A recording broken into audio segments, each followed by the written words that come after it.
Good evening, everybody. I wanted to, we do have quorum now, so I would like to welcome, Nicole, do you mind muting? Not leave, oh, we always press the wrong button when we have to mute. She'll be back. I want to welcome everybody tonight to this special school committee meeting. We are streaming live tonight, both on YouTube again and on Holden cable television. Tonight's school committee meeting is important for a number of reasons. We are here tonight to be empathetic listeners. Typically, we get to be the ones to do the talking, but instead tonight, we're going to be doing the listening. We have already a number of constituents, parents, teachers, students, even themselves, who have submitted questions in advance, and we will have many more to come. So in advance of the meeting, people submitted questions to the questions@wrsd.net address. During tonight's meeting, if you're watching right now, if you go to wrsd.net, there is a button for you to view the meeting streaming live on YouTube. Directly below that button, there is a link that if you click, it takes you to a very short form that asks for your name and town, and it allows you to submit your question. After the administration goes through their presentation this evening, those questions will come to me via a live chronological stream, and then I will ask as many of your questions as I can to the superintendent, and he will answer the best he can. I do want to let everyone know that we don't have all the answers yet, but I am hoping tonight that you'll get some of those questions answered by the administration, and the administration will be putting together an FAQ form for you that hopefully will be posted by week's end or early next week for you to garner the information gained tonight at your leisure. So with that, I'd like to pass it to Dr. McCall. And again, my fellow school committee members, we're here to be that empathetic listener tonight. There'll be no roll call votes. I'll not be going through my sheet. So I just hope that we are here to listen very compassionately to the members of our district.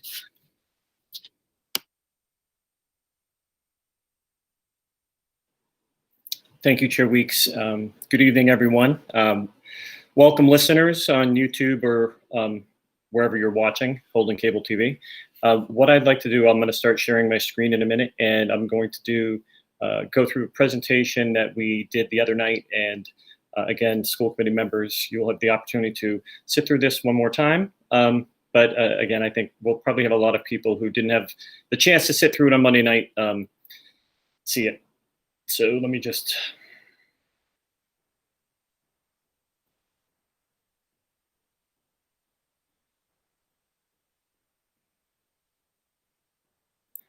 Okay.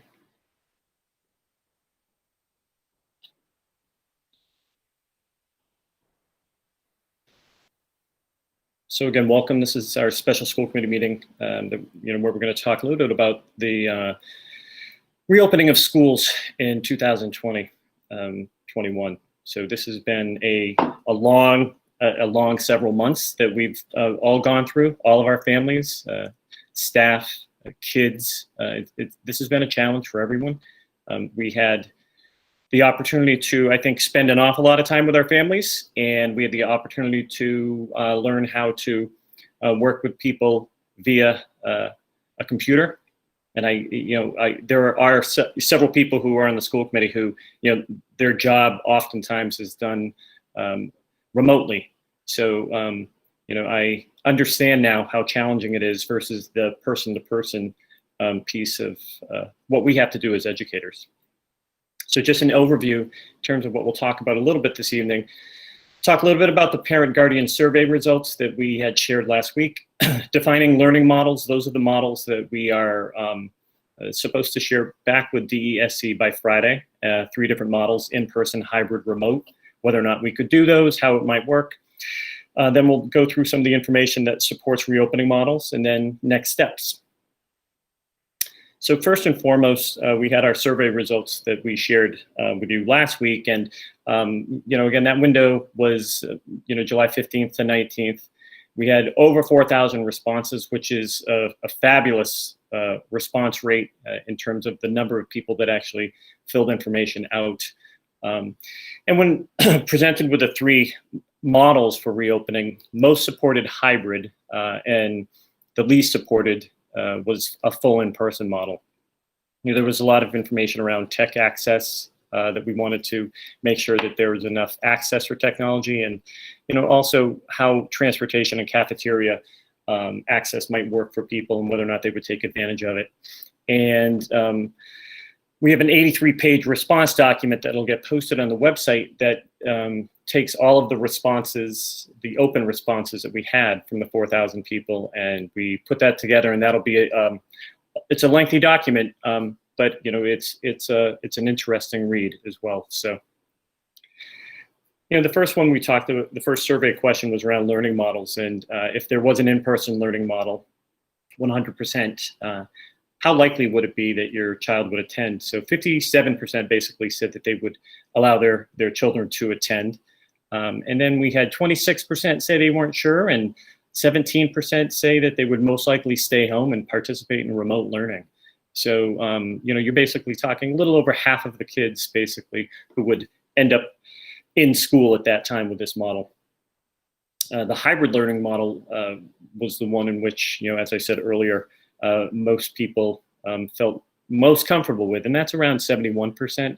Again, you have 17% of the people who felt as though they weren't sure yet, and then 12% of those people saying, well, if it's a hybrid, I'm keeping them home. Remote learning model, again, this is a pretty good number. 66% of the families felt as though they would participate in remote learning. If that went that direction, 12% really felt as though they weren't sure what would happen, and 21% said they might explore alternative schooling options.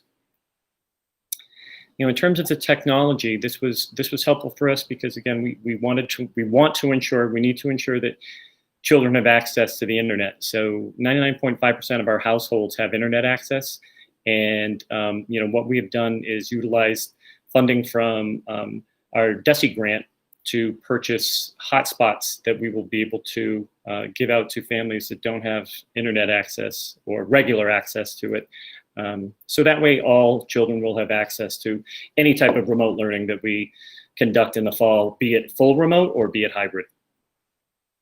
And then in terms of their access to technology, and this was a question we wanted to ask around Chromebooks, computers, or tablets. Again, we had a lot of families during the summer or last spring who said, well, I have 3 kids, and you've shared 2 Chromebooks with us, but it still doesn't work because oftentimes classes overlap, and if it was a synchronous learning environment from one class and another class, the children couldn't use the same computer. So we're really looking to try to get a computer, a laptop, a Chromebook into all children's hands. So we did purchase 1,200 more Chromebooks on top of the Chromebooks that we had already said we were going to purchase for this year for our freshman class going into the high school. So we feel as though we're in a pretty good place with technology right now, so that way students have access to any type of remote possibilities that we go forward with. And again, there were some questions around training and support that parents might need in terms of looking at what we would do for remote learning, and really 54% felt that they didn't really need any support. 21% said yes, they would, and about 25% said they might. So we're looking at how we can best provide support to our, not only our staff, but our families, either through webinars, through online portals that allow us to really post information for, in something like a YouTube form or something, so you can go to a website and you can actually watch, okay, this is how this works. This is how you use, this Google access form, or this is how a child presents a slide presentation. So all of those types of items are things that we're going to be looking at putting forward so that parents don't have to struggle to try to attempt to figure it out on their own. And then transportation and cafeteria. For transportation, if we were in an in-person or hybrid learning model, about 46% would take a school bus or a van. Again, that's a little, almost half, then almost another half, 41.4% by car, And then some children are going to be able to take part in remote learning, that 8.8%, and the other small percentages, students who walk or bike. Again, when we're looking at school bus or van, we're talking about quite a few kids. I think we have 6,700 students that we're responsible for transporting in our district. That's a huge number of children going back and forth from home to school and school to home on a daily basis. And Daryl, we'll talk did you want to let parents know about the survey that you have coming up that'll be going out shortly around transportation? Yeah, and I was going to get to that. So that goes along with this. What we are doing is, because this was a generic survey in terms of getting results that, again, it was anonymous. What we're doing is sending out a survey tomorrow through building principals that will basically ask parents if they're going, if they have children in the school, what grade the children are in, and whether or not they're going to need transportation. Are they going to take a car? Are they going to, be traveling in a car? Are they going to walk? We need the specific information so that we can go back through and look at how buses would actually line up. And I'll talk a little bit about how the bus configuration works and what we would have to do in order to provide a hybrid or a straightforward in-person model. And then cafeteria, basically half the students would not participate in, a lunch model. 20% said they would occasionally. 17% yes, they would all the time. And, again, the 8.9%, 8.8% that was on the other sheet would be remote anyway and then not sure. So, we're talking, it's probably going to be in the 30 to 35% range. And when we're looking at how that would work, even for a hybrid model, it's going to be a mix of cafeteria and in-classroom. Lunches, it would probably be bag lunches that are pre-prepared. Students would pick them up, bring them to the classroom. They'd go through, they'd throw all their stuff away. They're really looking at having as many things as disposable as possible, just like the governor's edict around reusable bags in grocery stores. And, all the plastic bags that, we're all going through right now. The same type of thing goes on with cafeterias, where they're really looking at having all cafes use disposable trays, disposable forks, nothing where there's an opportunity for there to be some type of transmission. So Brendan Keenan, our director of SEL, oversaw the reopening task force, and he is on the line right now. And Brendan, you want to talk a little bit about the focal points? Sure, thank you. So the task force began in January, and that's when we started to meet. And this was when there was we were lacking guidance at that point from the Department of Ed, and Superintendent McCall tasked me with putting together a group of stakeholders, knowing that we couldn't wait for that guidance to really forge ahead and start to plan. The group, first I should mention that the report that the group came up with is available on the front of our website, WRSD.net. And you'll see the different domains that we covered and gave recommendations towards. So that work really is helping to shape our planning for the fall. And we got to a very granular level as a group, which was helpful at the time and really helpful to us now in our planning. Just to give a preview of who the people were, but we had parents and community members on that task force. Students from the high school, and the students really were a highlight of the planning. They were very, very involved in a very large group of 35 and brought that student perspective to the front, which is so important in this planning. That student experience is a major part of our planning now, which is important to mention because they are ultimately who we need to be concerned about in addition to our staff and faculty. We had school committee members, school nurses, faculty and staff from all different levels in central office and school level administration. So that task force is going to continue. It's we added some members to it. We recognize some gaps in the membership, and the task force is going to be helping us as we go to the next phase of planning with shaping the plan. And the domains, just to briefly go over this, we looked at were student and staff physical health with a focus on prevention, screening, and monitoring, and supplies. This was a big topic here. And we had really good people with expertise in this to help give guidance. And we were using the most current reliable guidance for these domains. Student and staff mental health is being a very important one. We really, we envision, for those of you who are familiar with the Maslow's hierarchy of needs, that's really how we frame the work of this group, is starting with the physical health and then moving upwards. Academics focus on remote learning. We had a survey that went out back in June that came from this task force, and really the spirit of these surveys and of the task force was to get stakeholder input early, because we know how important that is as a district, especially with this unprecedented pandemic and school closure. It's caused a ripple of stress through all of us, as the superintendent mentioned. So having everybody's input is the spirit of tonight as well. And again, the task force will reconvene to review next steps once the plan is defined and voted on. So just want to mention that briefly, but it will be a standing task force that will help us as we go forward. Thank you, Brendan. I appreciate that. And again, thank you to all of the participants who spent hours upon hours on that task force over the past many weeks. They did a fantastic job. The document that was produced, I think, is one of the more thorough documents that we've had the chance to review. So again, we're utilizing that to help define our plan moving forward. So our next slide talks about the DESE guidance on transportation. And we're talking about our yellow school buses and our vans. So masks are required at all times for all riders, including KN1. So even in schools right now, if we were to put children back in schools, grades 2 through 12, masks are mandated, but in grades K through 1, they're just strongly recommended. On a bus, everyone has to wear a mask. The way it's broken down, not more than one student on a bench, and students from the same family may sit together. Windows would be open whenever feasible. And we're also talking about the vents that are on the roof of the bus.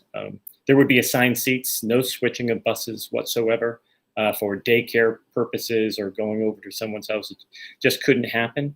And the main reason for that is because it allows for really accurate contact tracing in terms of where a child is sitting.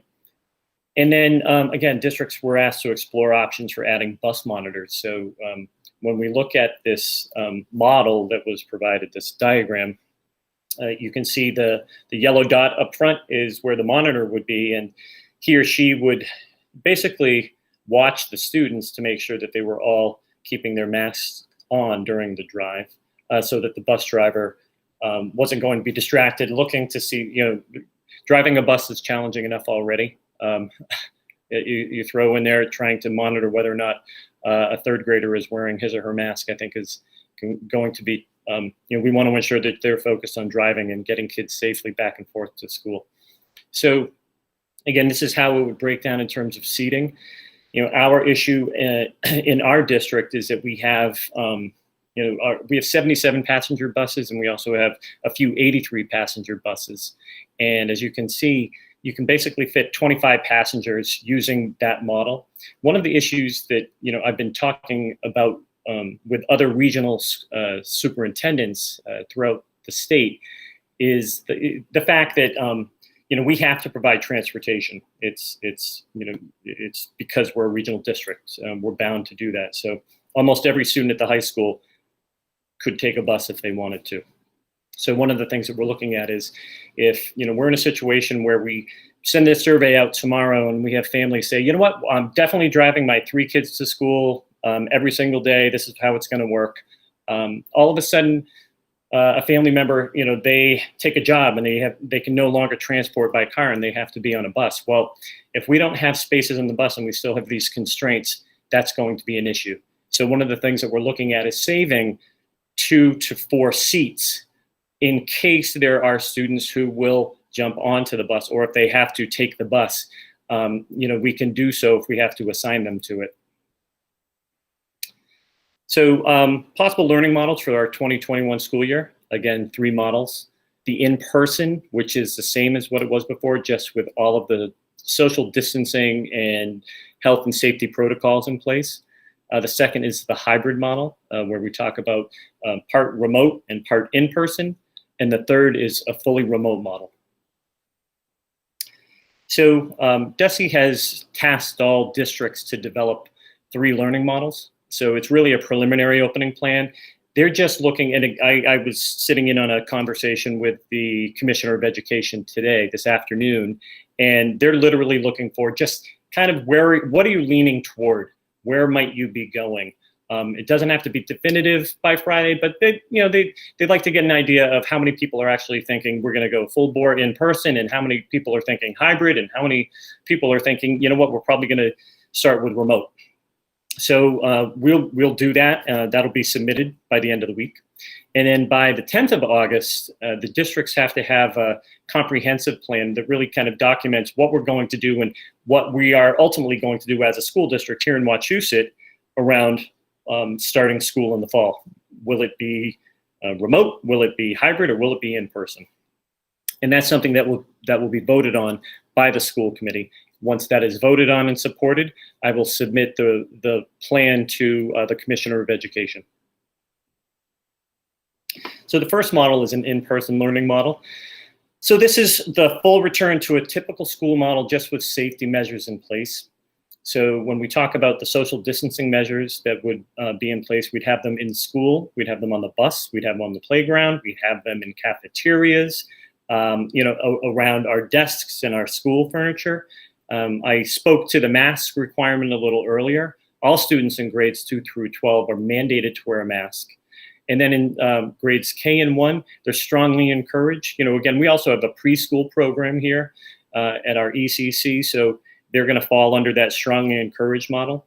The number one thing that kind of goes out there from DESE is just really continuing to monitor hand washing and the sanitization of surfaces and so forth. So that's a large part of what would happen during the day.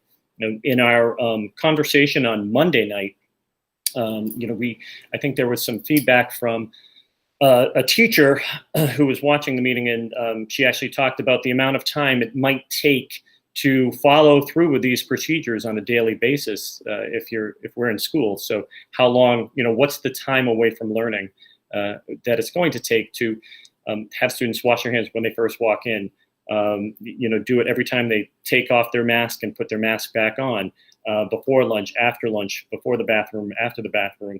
So all of those things, getting off the bus, getting on the bus, all of those items come into play with what we're thinking about. So again, DESE's tasked all school districts with moving forward with a plan if possible. Again, the commissioner realizes that this is becoming more of a challenge for many districts right now because of the bus requirements. The bus restrictions are making it very difficult for school districts to think about this in a practical manner. Deputy Berleau has been working with our schools around the spacing associated with classrooms. And Bob, do you want to talk a little bit about that? We've worked with all the principals and using a Department of Education tool, come up with what we can fit for maximum spacing within each school based on 2 scenarios. One is 6 feet social distancing, which ends up being 8 feet between the center of each chair, and the other is a 3-foot minimum social distancing, which is actually 5 feet between the center of each chair.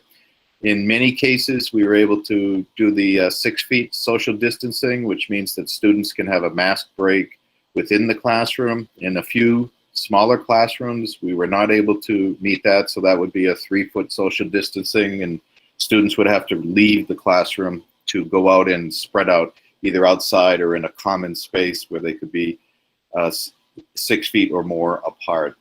This picture on this slide that Daryl's showing you is an example of one of the rooms where we're still, we're spaced out. There's still a little furniture in the background and on the perimeter that needs to be removed, but you can see it's very sparse in the classroom. There's really not a lot of room in there because most of it is taken up by these desks that are spaced as far apart as possible. We do not have enough room in our classrooms to bring every student back while we're being socially distanced, where it's going to be a challenge for us to make half of the population be able to come back at a time and be in our classrooms. So that's where we're at right now. The principals have done a lot of work. They've staged rooms and they've invited some teachers in to begin to see what it looks like, and it's kind of shocking if you're a teacher to see how little is actually able to be contained in your room now. Yeah, thank you, Bob. And I think that was well said. Again, when we're looking at, this is not what a typical classroom would look like, and this is actually a kindergarten classroom. So I think maybe in 1910, this might be a kindergarten classroom, how it would be set up. This goes against everything I think that most educators have, learned in their college careers.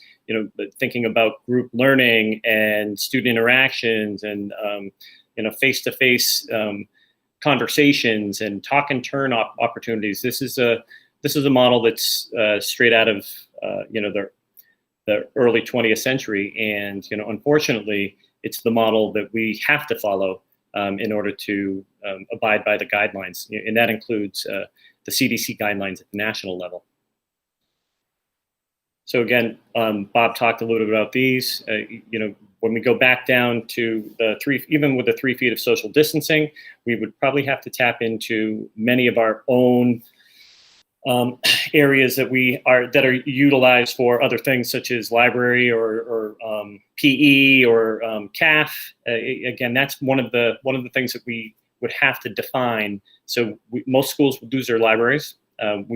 Most schools would lose part of their gymnasiums, some of their cafeterias, and again, some of this comes down also to, if you noticed, all those desks that were in there. Well, there was a lot of furniture in that room that had to go somewhere. So a lot of the furniture that's coming out of classrooms right now, most of our schools don't have a lot of storage space. They're going onto the stage. If like at Davis Hill, they have a huge stage. If they do at Central Tree, they do it at Mount View. They're going to stuff will be stored there, or they're going to be stored in the cafeteria off to the side. So the other part of it, in order to get the in-person model in, especially with the 6-foot model, we would have to rent space outside of the district. So we would have to look for more learning spaces in order to accommodate the requirements associated with social distancing. That would be a challenge, and I think that makes it almost impossible for us to start off with this model with all students. And again, when we're looking at this, we go back to the transportation aspect of it. And with the current DESE safety guidelines, trying to get all of our students back and forth to school. So that's 1,183 students basically per run. Take a few students off of that because of the number of seats it will take out of the total number of students who could ride the bus. If it goes, if there are 25, we'd bring it down to 21, just so that we have some extra spaces for students who might not be, they're eligible to take the bus, but they switch, in November or December. We can't keep them from taking the bus. In terms of a staggered start time, our district is 155 square miles. It will not work. It's much too challenging without adding many, many more buses. And then even, our traditional start time, if we were to try to bring everyone in at the same time, we'd have to double our capacity. So a hybrid model, this is the model where we would have half of our students in at a time and half would be learning remote. So again, we'd follow the same social distancing model, the 3-foot to 6-foot distancing. The 2 cohorts would be defined so that they would not have cross-contamination moving forward. We'd probably have between 10 and 14 students in a class at a time. And this is really the compromise between full in-person and remote learning. So the way the hybrid model would work, it would we'd have the 2 cohorts, and the way our cohorts would work, we'd actually have one group that would be in person for a couple of days a week. That other group would be home during that time doing remote working.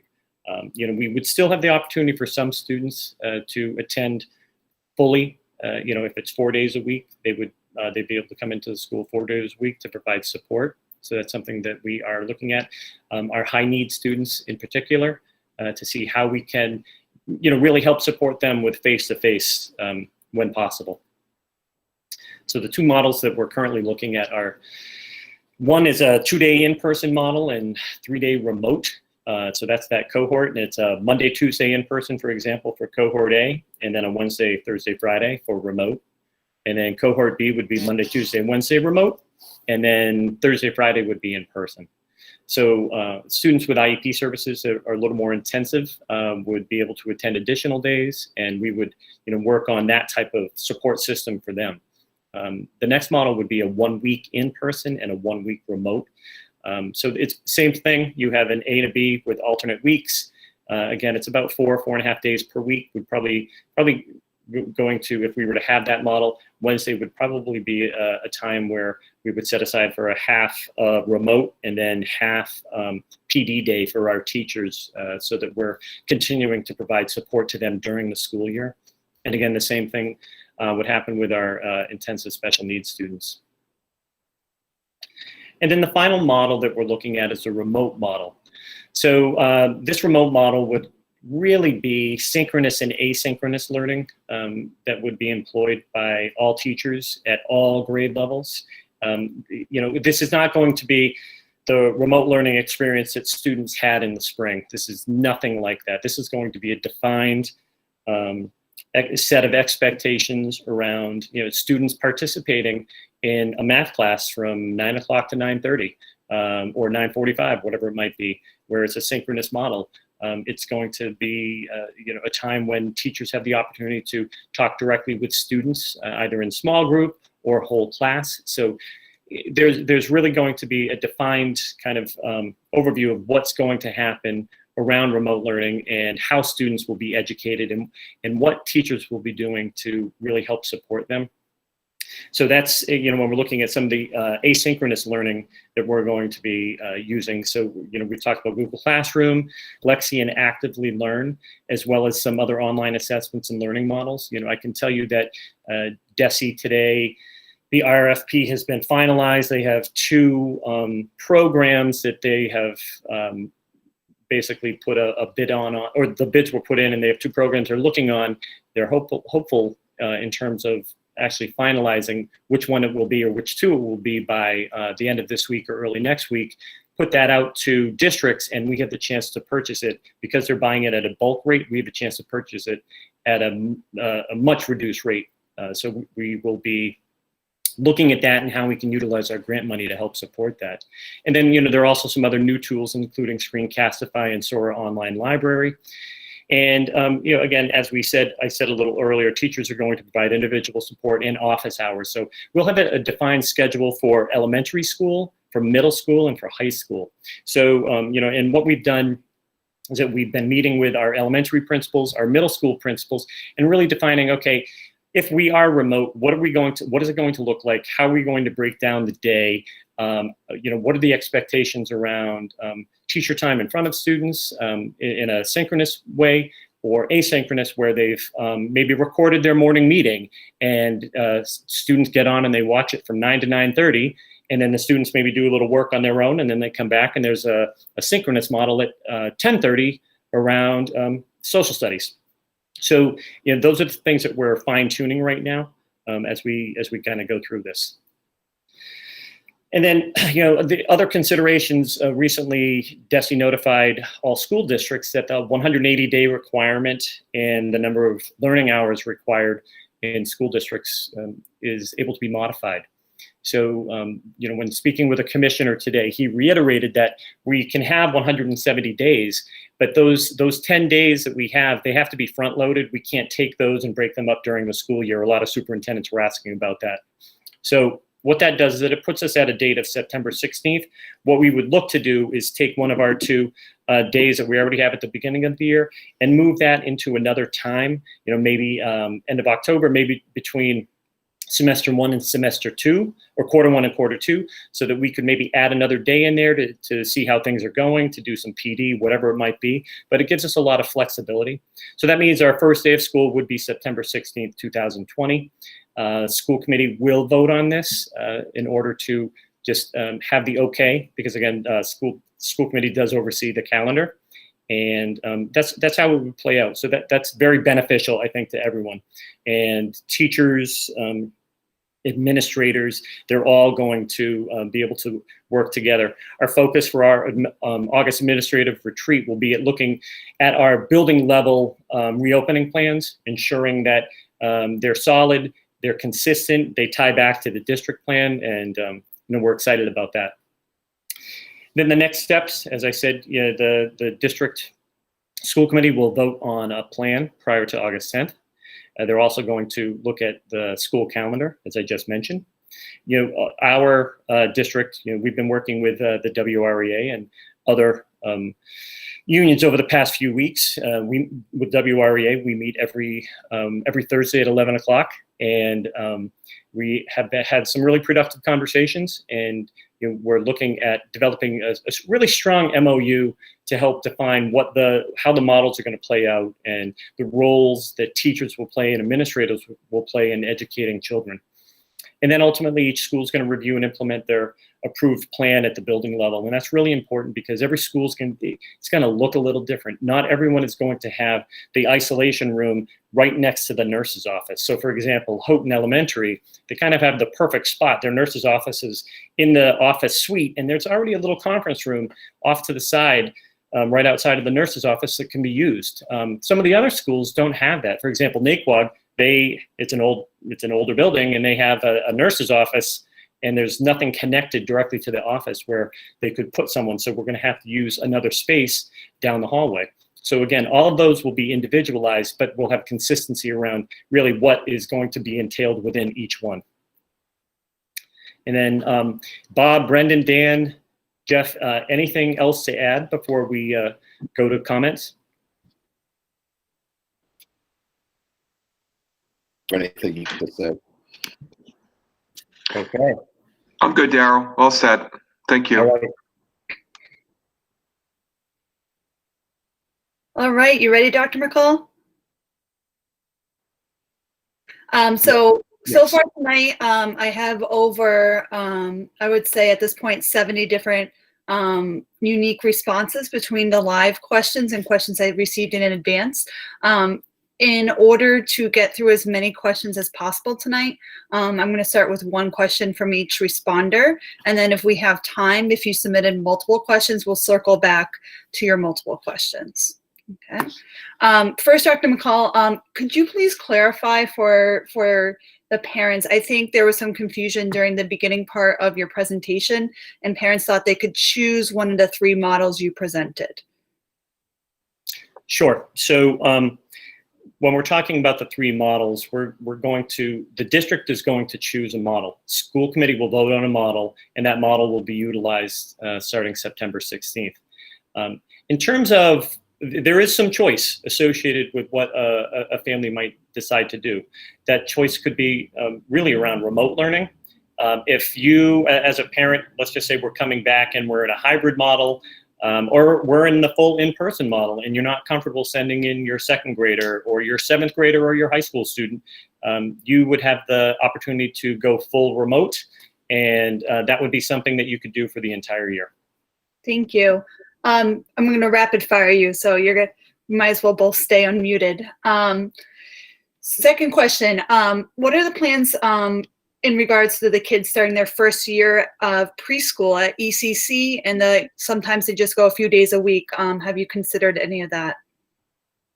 So Bob and I just spoke about that the other day in terms of how that might play out. We're currently looking at that. The preschools have a different model that has been put out by DESE versus what we're looking at. So it's a little different. So what we're doing is trying to see how they might overlap and what we have to do. Again, we have to look at it because we're connected as a building. So we also have that going on. But yes, it's something that we're addressing right now. Thank you. Next comment is that some surrounding districts are mandating pre-K to 12 students, not just second grade and up, wear masks. Is that something the district is considering? All students wear masks? No, you're not. Okay. What I am saying though is that we would recommend that students wear masks, but I can tell you I think it's going to be a challenge to have a 4-year-old wear a mask for an extended amount of time. I think that's going to be really tough. Okay. How will schools notify parents if there is a positive COVID student without violating HIPAA violations, but also to get that information quickly? So when I met with the boards of health the other day, we're going to come up with, I'm working with them, we're going to come up with a process for how that's, ultimately going to work. When we're talking about a student, we are talking about HIPAA regulations. And part of it is if the parent calls the school and says, hey, guess what? My son Hayden has COVID, they're giving permission to then kind of share that information. We can't just go out and, on hearsay and let families know that. So I'm working with the boards of health because that's something that all districts are trying to grapple with right now as well. Can you give me a little clarification? I know it's still details that you guys are working out, but how would these cohorts be divided? Would it be alphabetically? Are there considerations about family members at different schools in the district? There's a lot of questions regarding how those cohorts would be formed. So the easiest way would probably be to do it through, alphabetically, but because of the constraints we have around busing, we're probably going to look at bus routes and how that would play out in terms of where kids live. All right. Otherwise, it just becomes too much of a challenge to try to do it. Next one's clearly a student question, so you'll like this one. If 100% remote is chosen, will classes at the high school still begin at 7:30 or can they be moved later? We're actually going to start them at 5 a.m. Because I know how much high school kids love getting up early. But I guess the more serious question is, and this comes up a few times already when I've been scanning questions, when you're looking at this remote or hybrid, are students going to be on a fixed schedule or is there going to be flexibility? Let's say parents work and really can support them better in the evening. Is there flexibility about when work can be done? So if we're talking specifically about the high school, we're probably going to look at a model where we have 3 to 4 periods a day, and it could start. Again, we're not bound by any time frame associated with that, so we could start a little later. Again, what we have to do is just think about how we can get as much learning into a compressed time without keeping a student on a computer, for 6 hours, 50 minutes a day. I mean, we really don't want students to burn out, because I know when I spend too much time on a computer, it's not good for me. It's not good for anyone. So there's going to be a balance between asynchronous and synchronous. There will be the opportunity for students to do work later in the afternoon if there's not a class, and they could, shoot an email out to a teacher or have a conference with a teacher one-on-one or in a small group. And then there's always, time in the evening where they could do homework and so forth. So we want to give a lot of flexibility to their day, but I still want to have a structured time for them. So school is still school. We have to take attendance. Students have to be, there will be attendance for students. There will be attendance for teachers. There will be attendance for everyone. We're treating this as though if it's remote, it's going to be like school. Thank you. Questions are coming up about not having an available parent at home to support the remote learning. Are there any partnerships out there with organizations to provide childcare with the different recreation departments? Has any thought gone into that?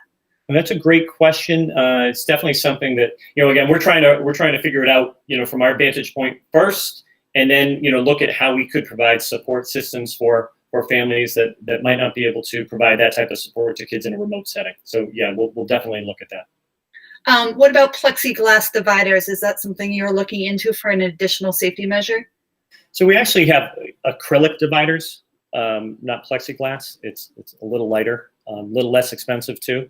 Again, one of the things that we've done is that we have those, and we'll have those in front of offices where administrative assistants sit.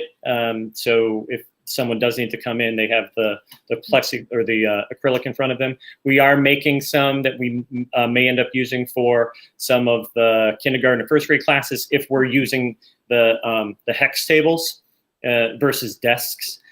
But again, when you read through the regulations or the recommendations, they basically say don't bother with it because it's another thing that you have to clean every day. All right, thank you. If someone tests positive in the school, who's going to quarantine? That just the class, that whole wing of a building, the whole school? So how do you decide who quarantines? So right now it talks about people who had close contact with the person. So if they're in close contact, so I would probably look at that as if you have a classroom of 12 students and a student tests positive, that class, that teacher, maybe any adult that had close contact with that student would probably be asked to quarantine, for 10 days or be tested and be able to then come back. That's the guidance that is currently out there right now. Thank you. A good question regarding buses, actually one I haven't thought of. Will the same bus be going to all schools? For example, the morning run to the high school, then middle, then elementary. Are they going to be cleaned in between? And what happens if a student gets COVID-19 on any one of those bus runs? So in terms of a bus, they have to be cleaned in between each run, a wipe down. And again, it's going to be a little easier because we're not talking about a lot of students on the bus at that time. So we'll have to have a wipe down in between each run.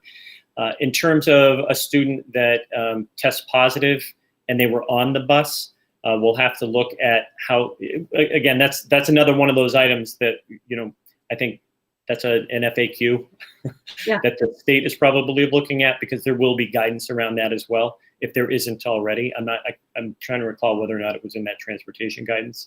But anyone that's in close contact, maybe the person across, the person in front, the person behind, those students, and that's really why it's important for that contact tracing to occur, because we want to ensure that we know where the students are and who might have been infected.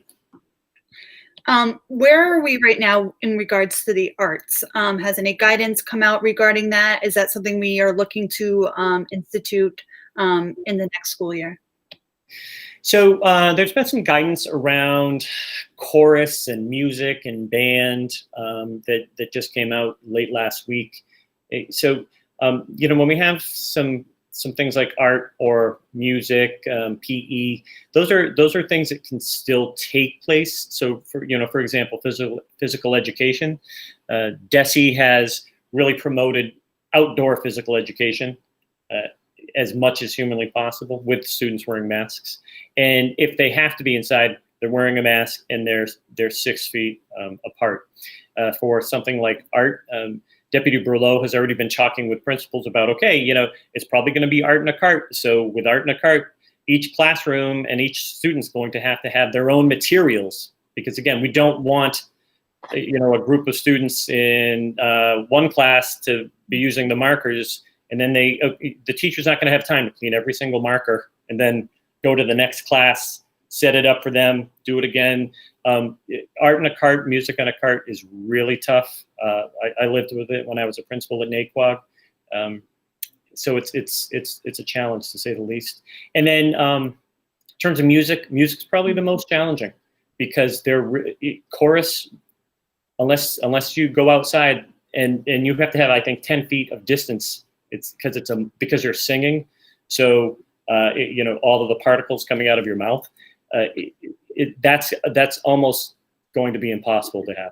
So anything where you're playing instruments, sharing instruments, those types of things probably won't happen in the same way that it typically did. Thank you. A bunch of questions follow. I guess they kind of came in as you spoke, so they kind of correlate to the different parts of your presentation. Regarding students that opt out and choose fully remote, can you speak to just what their day would look like? Would they get the same teachers as their hybrid counterparts? Is there going to be like a dedicated teacher just for the remote kids, or is that a responsibility that a classroom teacher would also share? So we're looking at that model, in particular how that might play out. So what we were thinking was that it depends upon the number of kids that we have who want to go the remote road. If it's not a great deal, we're probably going to take those kids and add them to cohorts. So they'll be part of a cohort. And if there's an in-person aspect of what goes on in the classroom, we'll utilize cameras and so forth. So they can be at home, but they can still kind of see what's going on. And then there would be the 2-day remote piece. So they wouldn't be part of the class all 4 days. It would just be the 2-day, just like they are, and then they would do remote, just like the rest of the kids who were in their cohort. In terms of it just being full remote, then we wouldn't have to worry about that. So next, a few questions about IEPs and kids with special needs. What has kind of been planned for their education in making sure their IEPs are legally followed? So I know Chris is on the line right now. We've been having a lot of discussions about that. My administrator of special education, Christine Smith. Chris, are you on? I am, Daryl. Thank you. So I don't know if you want to. Yeah, sure. We've been in conversation with the WREA, trying to finalize some of the ESY requirements from the guidance that's been coming out fast and furious from the state. It is our intention in special education to meet the service delivery of the IEP. It may look dramatically different or it may be delivered differently, but DESE has told us that we are to provide the services on the IEP. In addition to that, we will also provide notification of how those services will be delivered. That, similar to what we did during the spring, we will provide a written notification about those services. So parents should have a really clear understanding of what that looks like, and hopefully that will be done in ways that meets everybody's needs to the best of our ability. We will be using opportunities for inclusion where paraprofessionals or special ed teachers will be pushing into those gen ed synchronous meetings.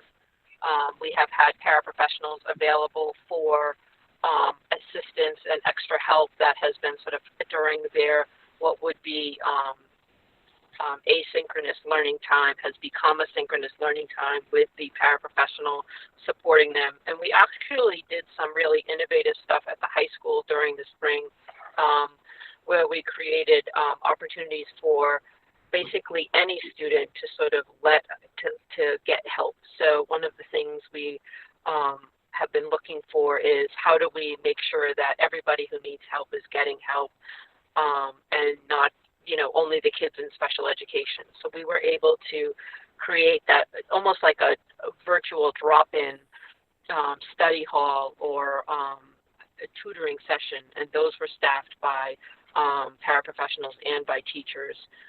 So a guidance counselor could make a recommendation, or a parent could reach out and say they needed some help, that they were struggling with the student. So we really want to make sure that those individual learning plans or that N1 that comes out really matches the student's IEP and is providing the services that they need. Thank you. Moving topics completely. If the hybrid plan is implemented, what considerations are made for lunch and snack? Where will kids be eating? And how will that be managed with sanitization and masks and all that? So again, that's something that we're currently working on. As I said earlier, I think there's going to be a balance, and it's really kind of building dependent. So, for example, I was talking with Principal Biendo today at the high school, and we feed a lot of kids at the high school. And if we're talking about a hybrid model where we have 1,000 students, and Catherine, I think, would know, you have 500 kids in a lunch at a time. So if we cut that in half, that's still 250 students who would be sitting in that cafeteria. You can't do it. So we're looking at utilizing other spaces, such as I think the dance room. There are 2 smaller gyms that are behind the Black Box Theater that we might have to tap into. But at the elementary level, some schools might be set up where kids go down, pick up their lunch, come back to the classroom, have lunch there, then go outside for recess. I mean, I can tell you when I was a teacher of 4th grade, we didn't have a cafeteria in my school at UMass Amherst at Marks Meadow, so I'd bring the kids down to the caf, they'd come down, we'd hang out, we'd have lunch together, and then they would go outside for recess. So it's doable. I mean, I lived it for 6 years as a 4th grade teacher. And ultimately, what's nice about lunch altogether is that kids get the opportunity to kind of talk with one another. in a very different light. And what I also like about that is that if it's the teacher there or maybe a paraprofessional who would be watching, they get to know the kids on a different level. So I think it'll work out okay. Daryl, could I jump in here just to add a little bit? We've Sure. looked at all the schools. In many cases, we're moving cafeteria tables out of the cafeteria and moving desks in. All desks will be at least 8 feet apart, center of seat to center of seat, so kids can eat safely with their masks off. That's what we're looking at doing right now. All desks in those seating areas will be cleaned in between lunches. So that's what we're trying to implement right now with the hybrid model. Thank you, Bob. Thank you. Moving on to social emotional health. A parent asks, how will the school be addressing the mental toll of spending 6 hours a day in a mask in a confined area, being taught by teachers who are not allowed to come into close contact with them or even see his or her full face during the school day? So what's going to be done for their mental health?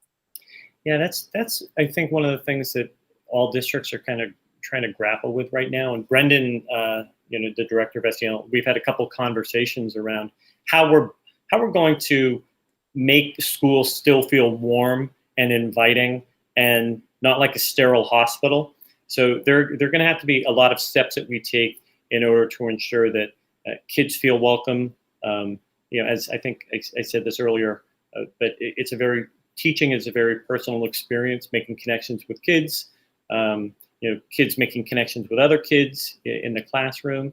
So it's something where we want to ensure that the support systems are there. So we'll be working with teachers, because again, we now have 10 extra days at the beginning of the school year where we have our staff with us, which is fantastic. So we'll have the opportunity to work with them around developing those skills in terms of, okay, how are we going to address this? How are we going to meet their needs? And I know Brendan's going to be a big part of that moving forward as well.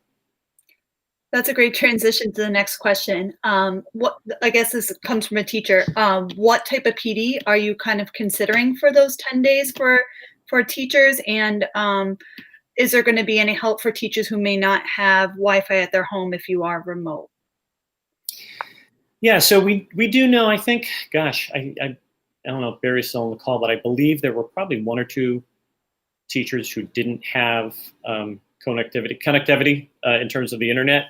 So we can definitely work with them on that, in reference to how that, might play out for, moving forward. And again, so the first part of that question was just what types of PD are you considering offering? Yep. Professional development? So to go along with that, when we're looking at kind of that 10-day model, it's going to be remote learning, looking at our different platforms that we're going to have, because again, no matter what, we have to be ready.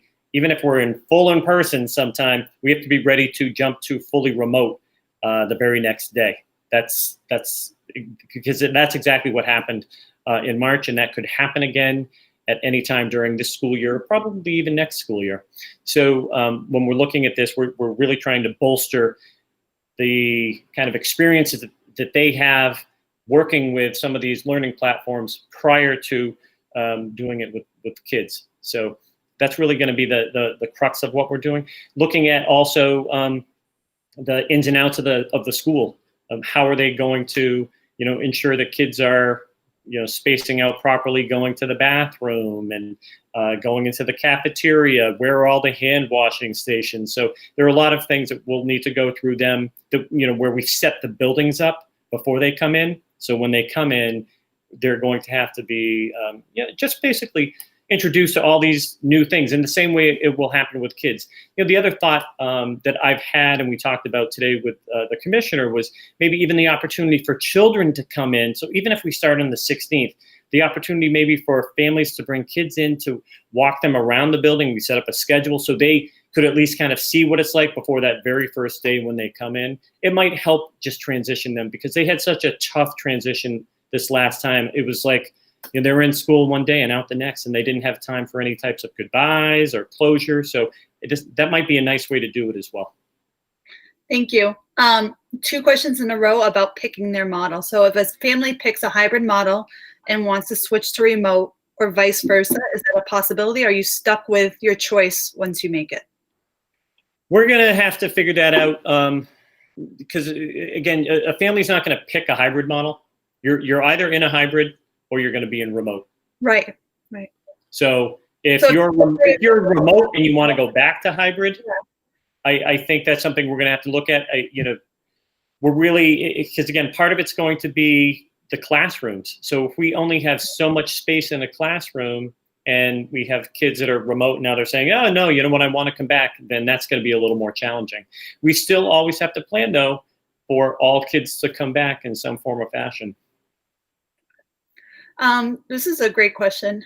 If completely remote or even in a hybrid model, would it be possible for elementary or middle school students to continue with their teachers from 1920 due to familiarity? Essentially, the teachers would move up with the students in order to know the students from day one. So that was, it's interesting. That was shared with me. I had several parents write to me about that earlier in the year, April, May, when we were kind of wrapping up the school year last year.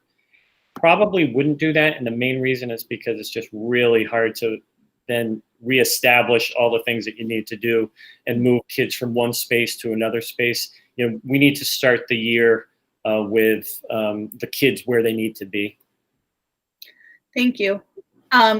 Is it possible to resurvey the district at some point now that the plans have been presented? I think families didn't really have a clear picture of what a hybrid plan would look like, and now they understand it better.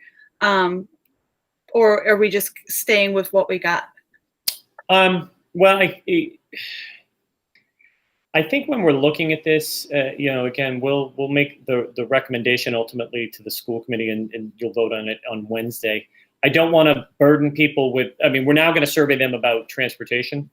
Having another survey out there around, these different items, that might be a little more challenging, but what will happen is that we'll have something done at the building level. So even at the building level, we could probably add something like that to it. So it won't be district-wide, but it would be building-wide or building level. A parent asked, can you do more periodic chats like these, or even on the smaller groups to have more open dialogue? Yeah, one of the things that is always challenging for our administrative team is that we're pretty thin. So in terms of our time, we're trying to do a lot of jobs, and we're juggling a lot of balls right now. So I think one of the things we might be looking at would be during the day time. So it wouldn't have to be at night, and I could offer up the opportunity for a meeting with Rutland families from 9 to 10 on Tuesday, and any questions and so forth. The only thing is it would have to work in this type of model, because we're not going to be using Zoom anytime too soon. How will teachers assess where students are and where their gaps are based on the spring's remote learning, and how will they address those gaps if and when discovered? So when we have a lot of those questions for the commissioner at the end of the year, and what they're planning on doing is providing all school districts with some really robust assessment tools. And they're asking that we assess all students during that first month of school, look to see where they are, how they're doing, and then really, in the same way that we have individualized education plans for students, we'd want to look at, okay, how can we provide some type of support for students who, who we've found gaps with, maybe in reading or math or writing. So that would also be something that we would be looking at implementing, during that time frame. Couple questions in a row about temperature scans. Is that something the district is considering? So the guidance from DESE has basically said, don't worry about temperature scans. What we're going to do is we want families to take the kids' temp before they come to school. Mm-hmm. So we're really putting the onus back on a family to either, do the, temp gun under the tongue, ear, whatever it is, whatever that you have at home for a thermometer. My kids are old, so I still have the old ones that go under the tongue. So if those are things that people can do, that's what we're asking them to do. We're not looking to stand at the door and have an infrared gun or have the infrared cameras that pick up temperatures of body temperatures of students. So that's really going to be a parent responsibility. There's also going to be a sign-off, an attestation form of some form, or some form that will have a check-off that you basically do every single day. It just says, my child doesn't have a fever, no signs, no coughs, nothing, they're good to go. We're trying to figure out how we can do that electronically, because I think trying to do that with paper is going to be a nightmare. Question from a teacher regarding substitutes. Have you already started recruiting substitute teachers? And if so, will they be trained? So we're always reaching out to get substitutes. Substitutes will have to get trained because we can't just have someone coming off the street and putting them in a classroom without an understanding of social distancing and everything else that goes on. So I'm probably going to have HR, because I have seen this in a few other places, develop, enhance our online video that all substitutes kind of go through. So it's really a training, and we'll incorporate all of the items associated with COVID and kids coming in and out of the building and so forth into that training. All right, thank you. In the event of remote learning, would tutors be given to, or some sort of tutoring be given to students who are behind, or that the online learning just isn't working for them in general? Yeah, we're gonna have to look at that on a case-by-case basis to see what, where students are. I mean, I know some of our online programs, and we're actually going to purchase a couple of excellent programs that we just, again, in the past, we just have not been able to afford, but because we have some grant money right now, this will help us, offer these opportunities to these kids. And a few of them are student-driven in terms of the independent work. So it's based upon not where the teacher sets it, but based upon how the student's doing. So, we'll see how that goes as well. Will my high school student be limited in her class selection based on the cohort that she's in? If she wanted to learn remotely, could she take the courses she chose? So scheduling in the high school based on cohort, how do they get the classes that they wanted due to the complexity of a high school schedule? Daryl, So could I jump in here and maybe? Yeah, sure, Bob, because you were talking to Bill about this today a little bit. Yeah. So we're not scheduling the high school based on cohorts. Students will have their schedules developed. We'll be splitting the kids into cohorts, and their schedule that they're working on that day will be based on the courses that they signed up for or were given, in some cases like English 9 and those types of things. It won't be based on cohorts where kids will be scheduling. We're just dividing them in half so that we can't have everybody within the buildings at any point in time. That's if we go hybrid, if we're able to make that work. Thank you. If kids are remote and they're at home, they'll be working off their schedule just as if they were in school. Someone said they keep hearing you mention 10 days for quarantining, and they've heard from the CDC 14. Yeah, I just checked. It used to be 14, and when we met with the boards of health and Brendan or somebody else who was on that call, it's 10 days. Okay. Question about teachers that may share classrooms. Are teachers at the middle and high school rotating classrooms that they're in if we're in the hybrid model? Because if a student tests positive, this could mean multiple teachers or multiple different classrooms had that teacher in it. Great. Bob, do you want to talk about that one a little bit? In the high school and in the middle grades, students will be passing from classroom to classroom. And in some cases, especially in the high school, in between maybe the first period in the day and the second period, I might be in a different group of a class with a different group of kids. So these are some of the vexing questions we're wrestling with when you talk about bringing kids back at this moment in time. Daryl mentioned earlier that our top priority here is student safety, and we're just trying to find out what's going to be the best model that can work and still keep kids and our staff safe. So they will be moving around, and that's certainly something that they might be exposed to as a kid in a different classroom that could be positive. We were speaking with Crystal Brecht, principal at Choxet, and he was talking about taking, rather than the students walking out into the hallway, they have doors in between the classrooms so that they would move from one classroom to another in that manner. So there wasn't as much of a chance for students to pass by one another or do whatever in the hallway. I think I also mentioned that we're probably not going to be using lockers as well. Okay. If a student gets COVID and is unable to leave bed for a week, is there like a penalty for their absence if they're home due to COVID? What is the plan for makeup work? I'm not 100% sure how that would play out. I know there was some forgiveness for COVID, I think, in the spring. That has not been defined for us by DESE. We are responsible for ensuring that kids are in school, and if they're not in school, there's a reason why. So I'm not sure how that would play out. If it's COVID, if it's the flu, whatever it might be, in the same way that we would be supporting them if they were out for a week, we're going to follow the same model.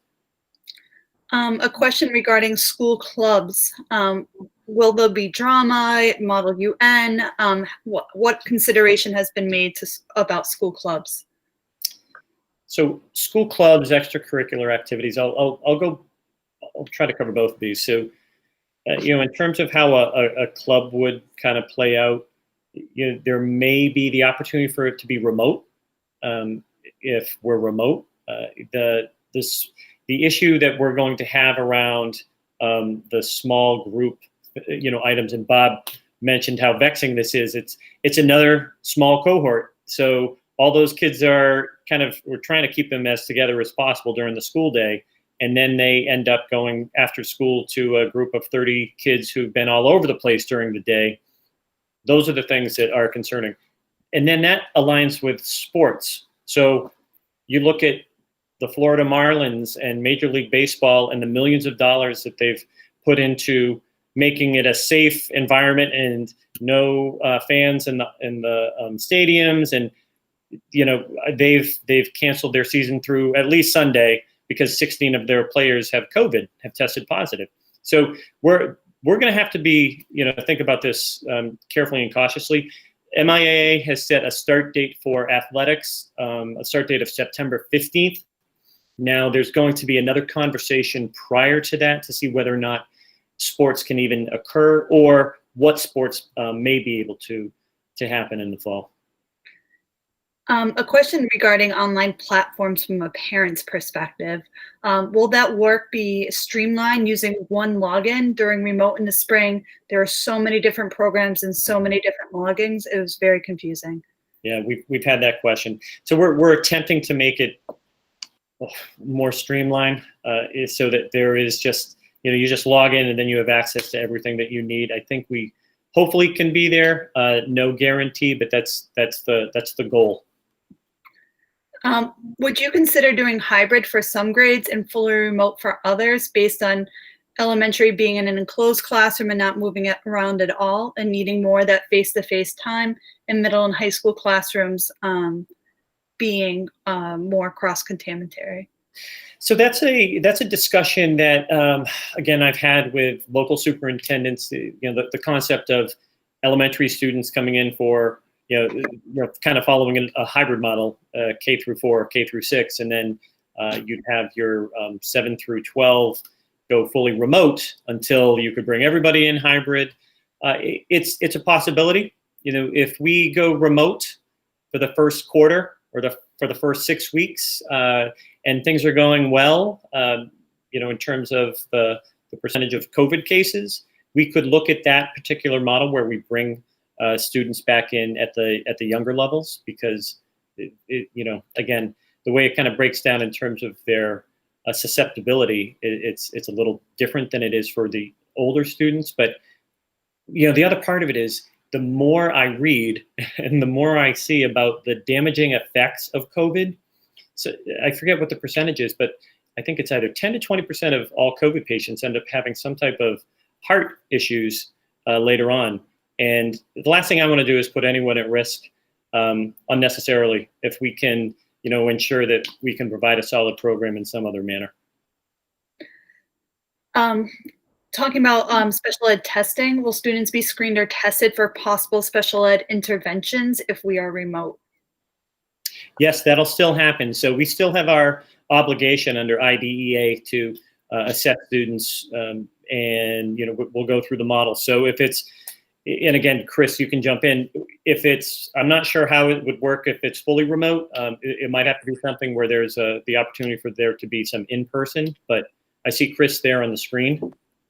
Yeah, thanks, Daryl. So we are actually beginning some very few, but some testing this summer for students that are scheduled for testing. I think the question is more about, is there an overall entrance criteria into special education from the testing that's being done? And I would say no. Special education testing comes from evidence that a student is showing an area of disability, not just an area of weakness or an area of regression or missed instruction. In fact, those are all qualifiers that make special education not possible for a student. So what we want to ensure is that what's happening in the gen ed classroom is supportive and is filling those gaps so that students don't over time develop a disability or show themselves to be disabled that aren't and aren't getting services. Thanks, Chris. A good question from a parent. If we are in person, even in a hybrid model, what physical materials will a child be able to use? Will they have paper, pen, pencil? What if they drop their pencil? What if they lose it?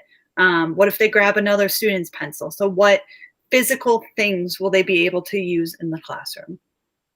So they're going to have the same items that they would typically have. So if you're a first grade class, you'd have your crayons and markers and scissors and paper. So they'll have all of those materials. They're always going to be the what ifs. What if the student does this? What if they take the mask off and accidentally cough on somebody? What if we're going to have all of those things? And it's just going to be, okay, you drop your pencil, you pick it up, you don't have your friend pick it up, and you kind of go from there. So I think it's just going to be a matter of training students and staff to kind of go through the processes correctly. It's going to be tough. It's going to be tough. Daryl, can I add a little response to that? Sure. Because I've been working with staff through the ESY possibility of having students in person, one of the things that we have been talking about is that basically we are not trying to create a sterile environment. It's important to remember that, the surfaces are still contaminated. What we are doing is we are helping students to wash, and we are protecting ourselves and our students from touching their face with what we are going to assume are already so-called contaminated or dirty hands and fingers. So that's really the area of focus for the classroom teacher and for our students as they're coming back. So, for example, if a student comes in and drags their hands along the lockers, as a lot of our students will do, we're not going to have somebody behind them wiping the lockers to say, okay, that's been sanitized or disinfected. What we're going to do is teach our children more stringently that there's now a real concern about putting your hands to your mouth or anywhere near your face. And that's why they have the mask on as a barrier for that, and also for the breathing and respirating issues. Thank you. Thanks for that. Thank you. For kindergartners, are you still doing screenings for kindergartners? Yes. Okay. Regarding masks, will the mask be provided by the school? Let's say a kid loses it on the bus or forgets it for the day. Will there be training on how to wear the mask properly and what constitutes a proper mask? So we'll send out some material to families within the next few weeks around kind of expectations in terms of what a mask should be. I was listening to an NPR program today. I think it was on point, and they were just talking about if there's a 2-layer mask, and even if it's not an N95 mask, so if you're wearing one and then the person over here is wearing one, it really cuts down on the opportunity for there to be any type of mist or anything coming out of your mouth, and the opportunity for there to be ingestion of some sorts from another person. So we will be looking at that, where we probably want to have kids stay away from like polyester masks and so forth. But we are going to require that families have kids bring masks, but we have masks available for students if they need them or forget them, or if a string breaks or so forth. We'll have those available. Thank you. Next question regarding nurses. Recently, the school district has had difficulties hiring enough school nurses, especially subs to fill in for sick calls. Is there a plan to increase the school nursing? And if there's no nurse, will school be closed that day? So that's a question that the commissioner was asked today, because there are schools in the Commonwealth that do not have a full-time nurse. There are many schools in the Commonwealth that still don't have a full-time nurse. So we're fortunate in that every one of our schools has a nurse. And the question was, if a nurse is absent that day, what do we do? And the commissioner said they're looking into that, and they're going to come back to us and tell us, kind of give us an idea. I can tell you now, if we don't have a nurse right now, those students that are medically fragile, or students that have insulin pumps or those types of things, we'll call the families and say, just want to let you know we don't have a nurse today. If you want to come do the insulin shot, that's fine. Or if you want them to stay home, that's fine. It's not good business. It's not something that we want to happen.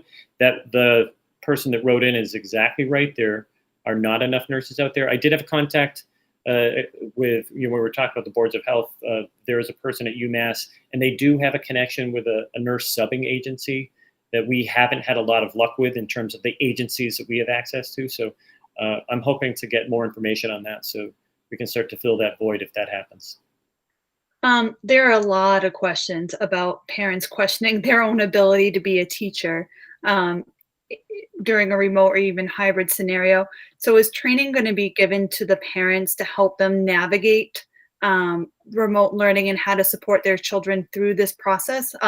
So how will the parents have a better source of communication about what the heck to do? My kid has a one-to-one, I can't do it. My kid has ADHD, I can't do it. Probably have 15 to 20 questions that ask the same thing.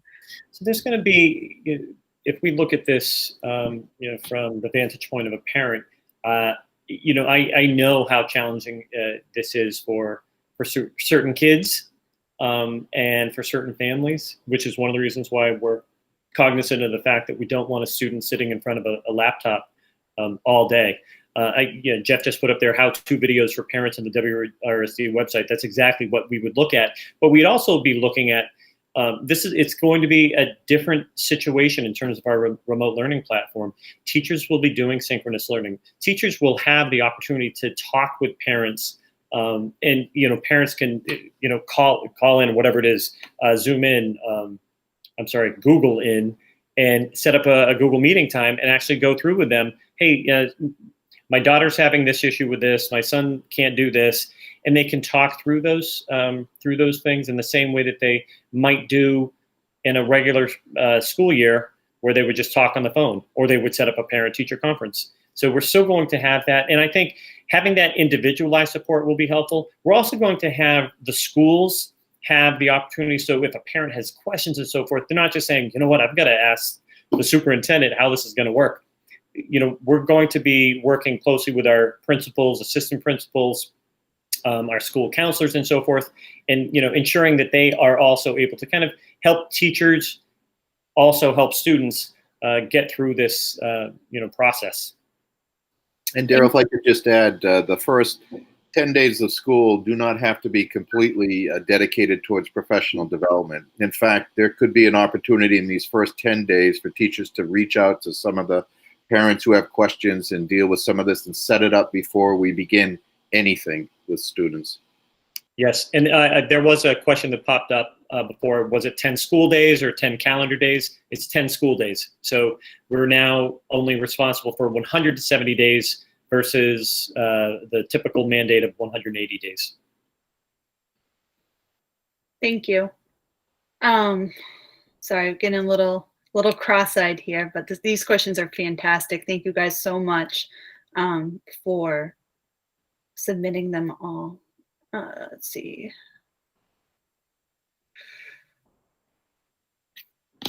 Towards the end now. What about Chromebooks? Are they going to be provided for every student? Do they have to request them again, or are they just going to be given to kiddos?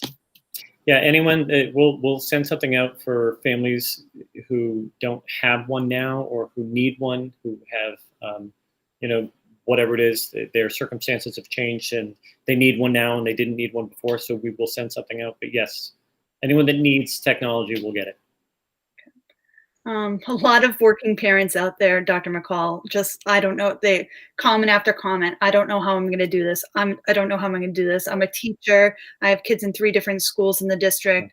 How am I supposed to work and do this at the same time? So I really think, this is probably the most popular question. How am I going to do this? So any support you can give these parents, I think, is something that they're yearning to hear. I did. There was some, I believe I talked about this on Monday, but the commissioner, when working with the AFT and the NTA and those unions, there was some talk about having teachers who were, so if we were in a hybrid model, teachers who lived in the district and also taught in the district could have their child attend both, be in both cohorts. That way, the teacher could always be focused on teaching and they wouldn't have to try to say, okay, I've got to take care of my kids or do this. That didn't really go anywhere, I guess. But the commissioner will be coming out with some guidance around how we can help support parents a little better. It's a question that everyone is asking. All of the, we're all asking the same questions, and these questions are fantastic, but we could be in Holyoke right now, Pittsfield, Mansfield, anywhere across the Commonwealth. These are the same questions that are coming up. A couple questions regarding bathrooms, especially specifically from a parent who has a 504 for their student for frequent bathroom breaks. How are you handling the restroom situation, I guess globally and then specifically? So for restrooms, I actually have a picture of every single restroom. Jimmy Cabello, our building manager, has gone through and looked at every single bathroom to ensure that urinals have proper spacing. We have sinks with proper spacing. What we're going to probably end up doing is, until we actually shut one urinal off so it can't be used, we'll tape things off. In the same way, if you go into a restaurant and one of the sinks isn't working, it's taped off, we're probably going to end up doing that because we can't have 2 kids washing their hands and they're only 1.5 feet apart. So we're going to be looking at that. We're going to be looking at how we can, specifically for a student on a 504 and they need to use a restroom, we're going to have to think about how that would work out. I think for many of us or many of the classrooms, they're going to all go to the bathroom at once and kind of cycle through. But we're not going to keep kids from using the restroom. I mean, that's the issue. Question regarding specifically lab science at the high school. How is this going to work for that hands-on learning experience? Will they be still able to complete projects for this year? AP, what's that looking like? Any idea? So, AP is AP. I think, what will probably happen is you'll have a, remote, hybrid, in-person, whatever it looks like. Those courses, I think, are going to be very similar to how they might be if they're done in person.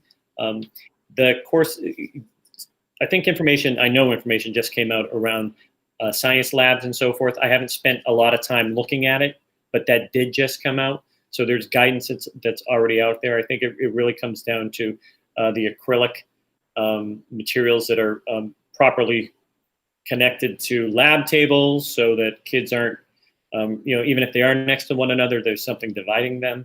So those are things that we're looking at as well. And I know, I talked to Principal Biendo today about some of these things, and they're all those boxes that we still need to check off. A request for a similar meeting like this for district staff. They'd love to have a meeting like this as well.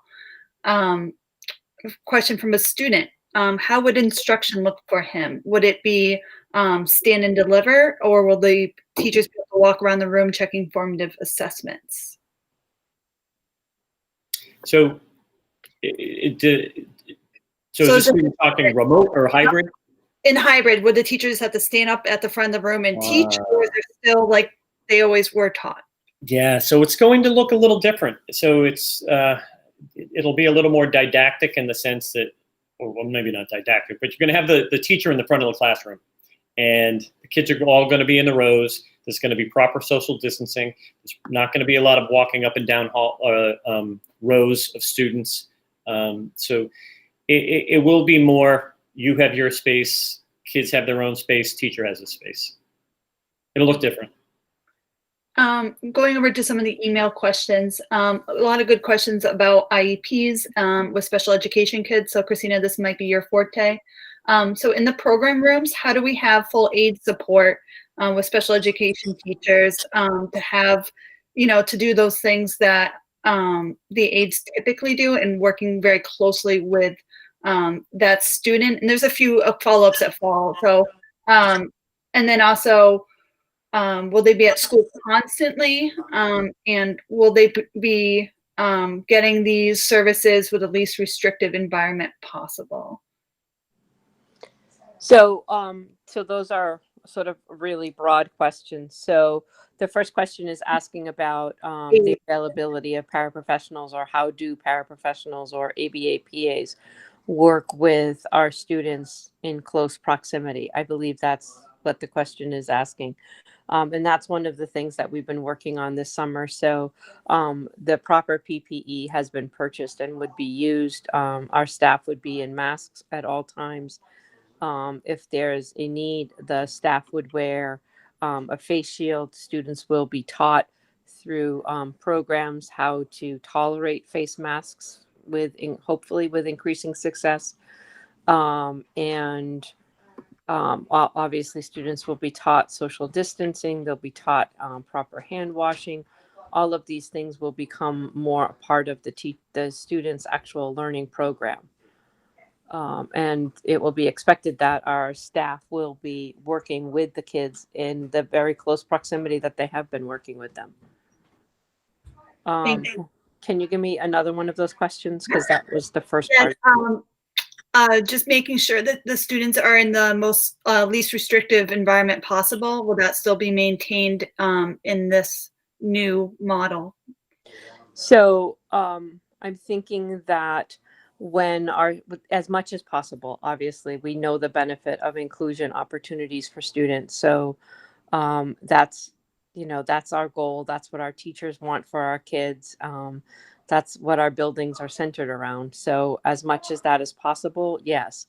I was speaking with one of our principals today, and she was talking about, when this second grade classroom goes to music class, we have to reserve a spot for our special ed program kids to be a part of that music class. So it may be that just instead of typically we would pair students from the program classes for those related art classes, we may not do that if we're in a type of a hybrid model, or even in person at a reduced number, because that would be holding 2 seats in that classroom, and that may not be the best way to meet the needs of those kids when they're in the rest of their day. So that's when we're getting down to the minutia of the scheduling, which really happens with the principal and the classroom teacher and the coordinator that's associated with each and every program.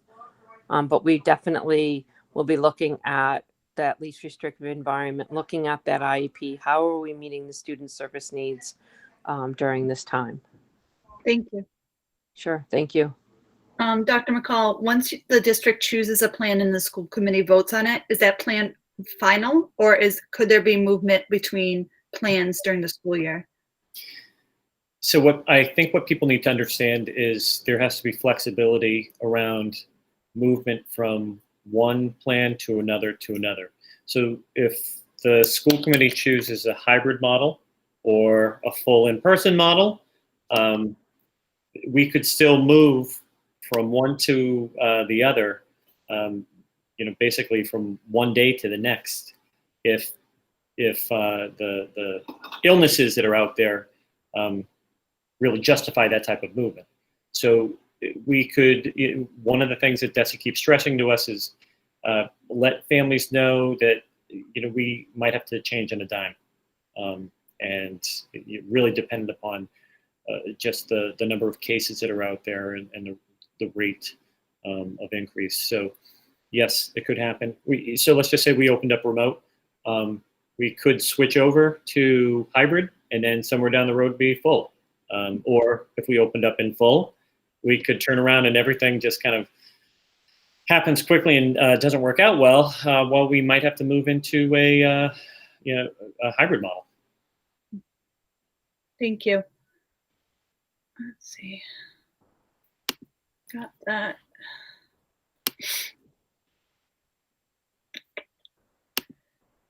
There are some formal statements, and I want to save those towards the end so I can read them out loud and put them in the record as well. Let's see, make sure these were answered. The transportation, yep. Oh, some concerns just for you to consider. A drive to the high school on a normal day with traffic is quite intense, as is the line for drop off and the traffic at the high school. Just making sure that you are aware of that and that some plans regarding increased traffic would be addressed. So I happen to be in a conference call with the town manager the other day, Peter Lukeson Holden, and I did say that to him, and he just kind of smiled at me. Just that is going to be a little bit of an issue. I'll be working with the chief on that. Again, if we're in a hybrid model, remember it's half the number of students, so it'll probably look more like a typical high school day. It takes you 10 minutes to get through that part of Holden if you're going from Rutland out or the other way, driving west. From a parent, my junior's concern is that if she chooses 100% remote option, which is what they're leaning towards, will she still be able to take AP and honors classes that she chose? Yeah, I believe so. Again, that's something that we're working on right now, how that kind of plays out, and the number of students in those courses and so forth. But we don't want to deny students access to some of those courses, especially the juniors and the seniors who need these for their applications to college. Right. Let's see. Transportation, and again, cohorts being divided. You don't quite know that yet. And then a question regarding HVAC. Have the school's HVAC systems been thoroughly cleaned? What kind of filters are being used? How much fresh air gets in? All that, all questions regarding HVAC systems in schools. So that's what we do every summer. We go through, change filters, update them, make sure they're working and so forth. So it's still only July. So we're hopeful that all of those will get taken care of beforehand. We do have some work to do in a couple of the schools, as we do every summer. We have some work to do up at the high school that we were talking about today, but it's pretty typical. When we're talking about air circulation and so forth, one of the things that I heard today on that program, it was a doctor from the T.H. Chan School. One of the things that schools can also use to help classroom air movement is a air purifier. So just like a typical household air purifier that you put into a classroom, it'll basically switch out the air 3 times an hour, which is quite adequate, especially if everyone's wearing a mask in the space. So we're looking at that as a possibility for some of the spaces that don't really have excellent air circulation or kind of windows that don't work well. Thank you. I think these parents are great. They keep asking questions that I haven't even thought of. Many classrooms reach 90+ degrees in the early fall and late spring. How can climate control be added to help the kids in mass? And would you consider calling a heat day if need be? So yeah, I mean, if we had, past couple days been very, very hot and humid. I think if you had a heat index of 95 or 100 and a dew point of 70, that would be tough in most of our schools because we don't have air conditioning in most of our schools.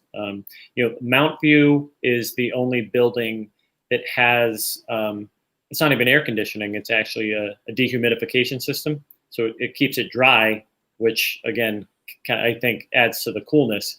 But most of our schools have basically no AC.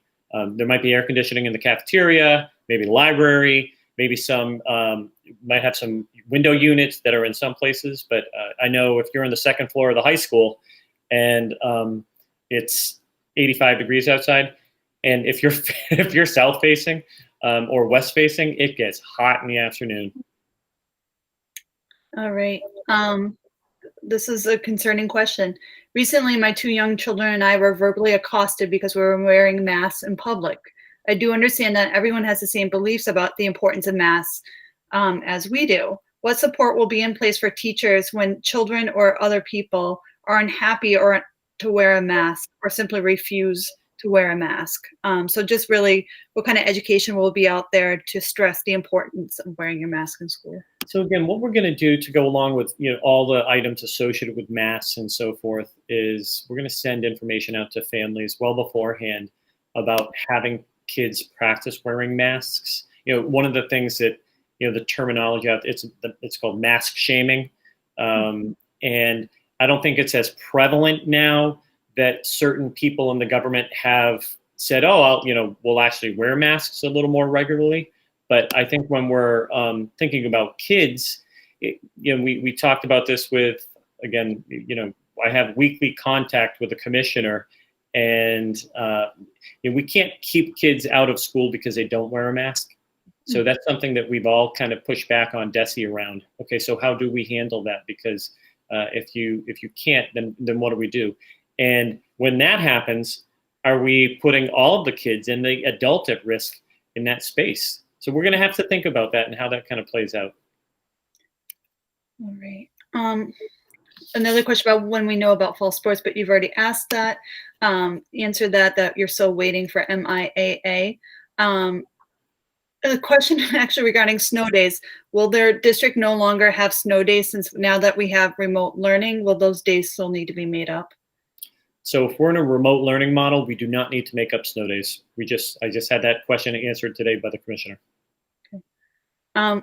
Will it be made clear about how a student can report if they see a friend being struggling emotionally and having anxiety? So specifically, how can students help support one another if they're having difficult times? That's a great question. Again, we will be cognizant of this and have the opportunity, and Brendan's going to be working closely with counselors and Brendan, I don't know if you want to jump in on this, but sure, I can go on.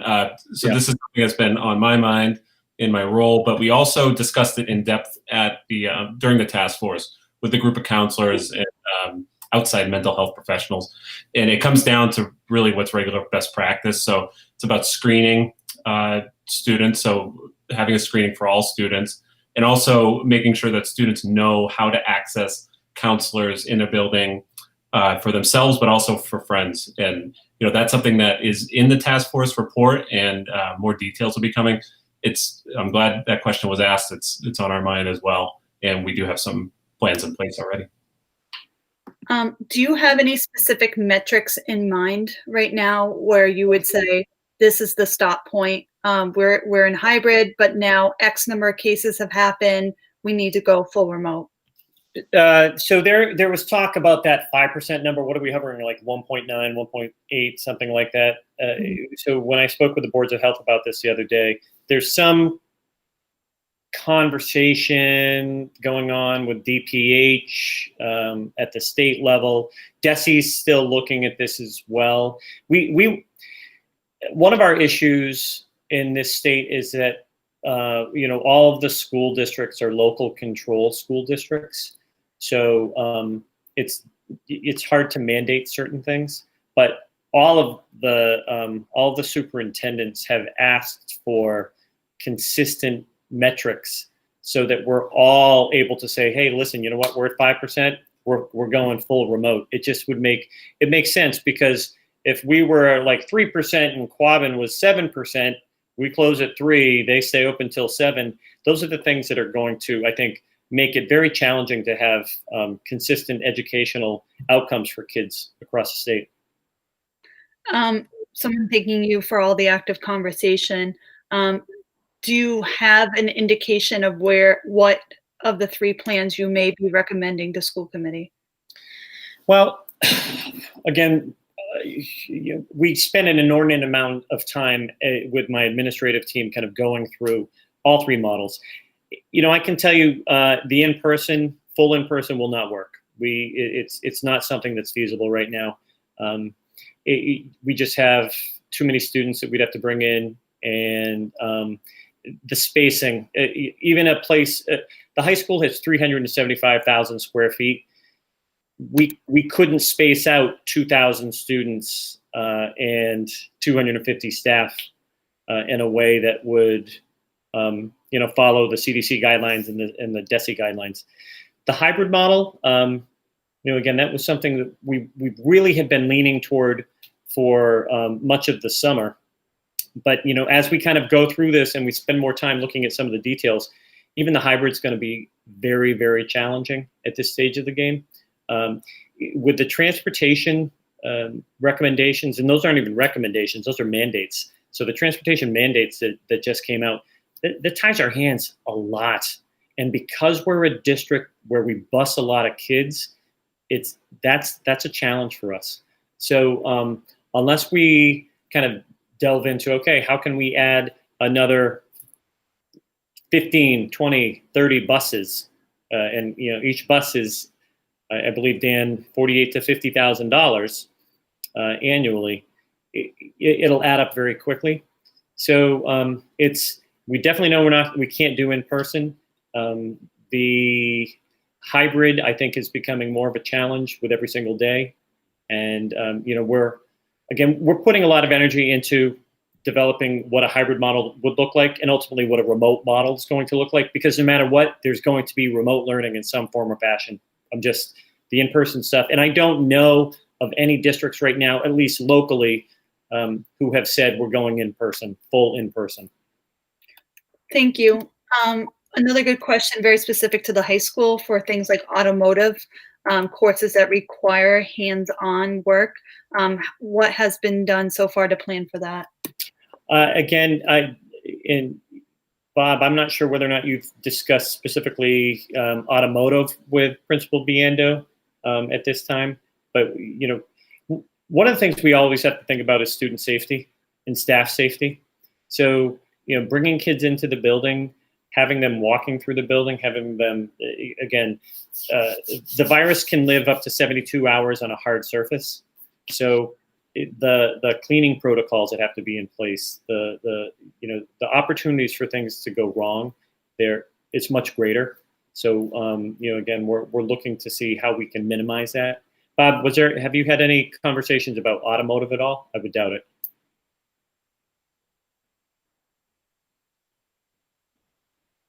I would say that's a no. All right, thank you. I want to now read some statements. The questions have kind of slowed down coming in. One more.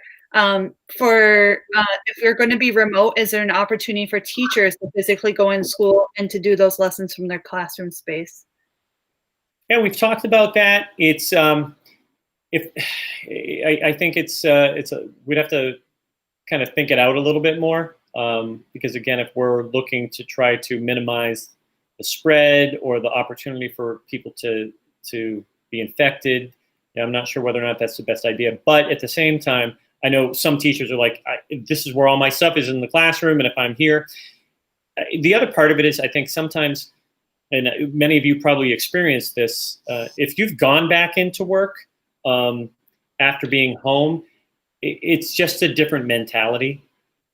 So even a teacher that's sitting at home and teaching from his or her dining room table or whatever it is, it feels different than it does if you're in your classroom, even if it's virtual in terms of no kids being there and you're talking to a group of kids through a Google Classroom setting.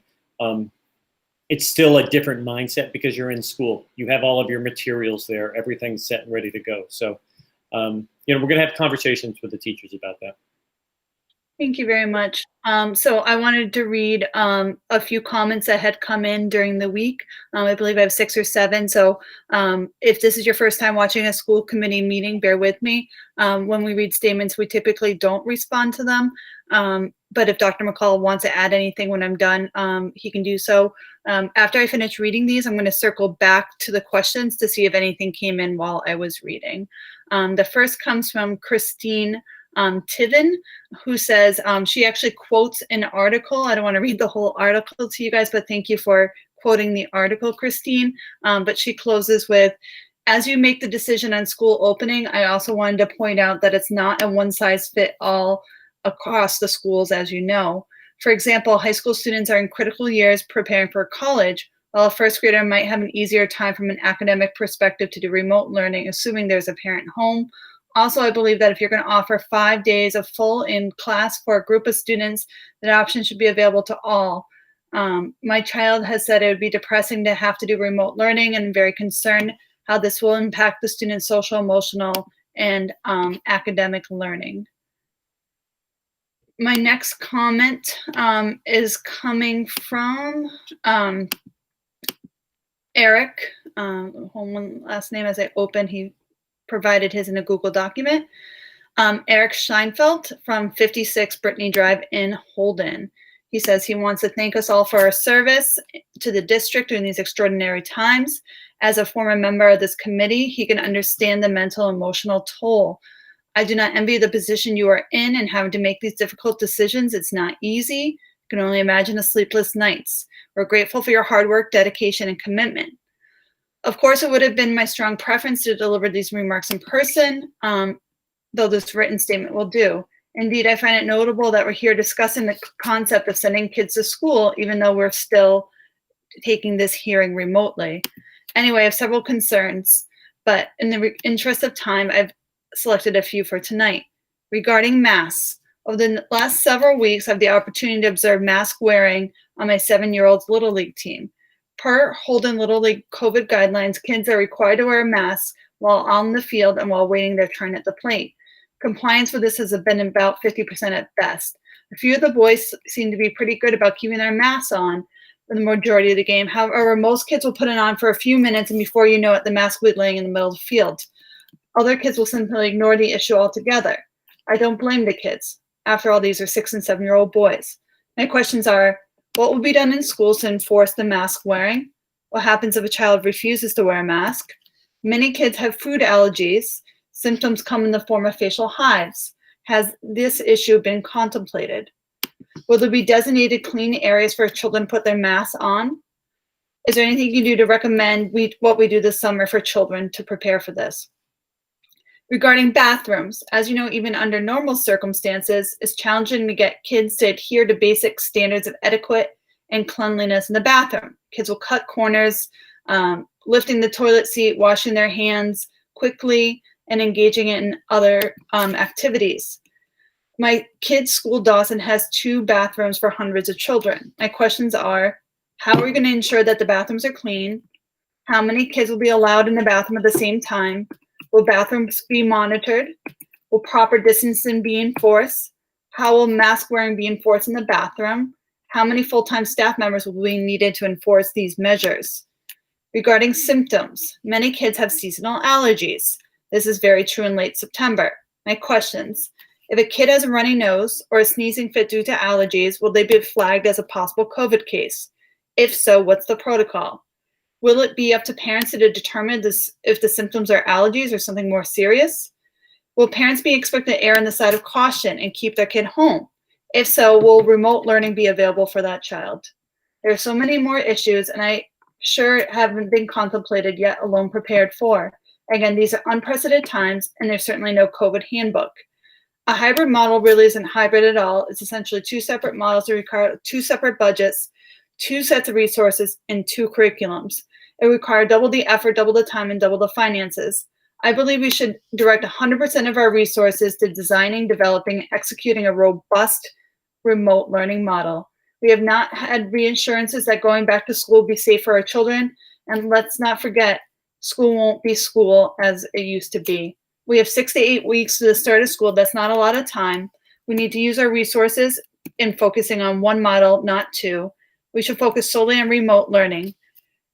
If we continue to drag out this process for several more weeks, more surveys and proposals, we're wasting valuable time. In the interest of our children, let's act now. It is prudent to reassess a hybrid model after Christmas when we can do so. Thank you for your time. Eric Schneifeld, 56 Brittany Drive in Holden. Our next comment is coming from Renee Simons.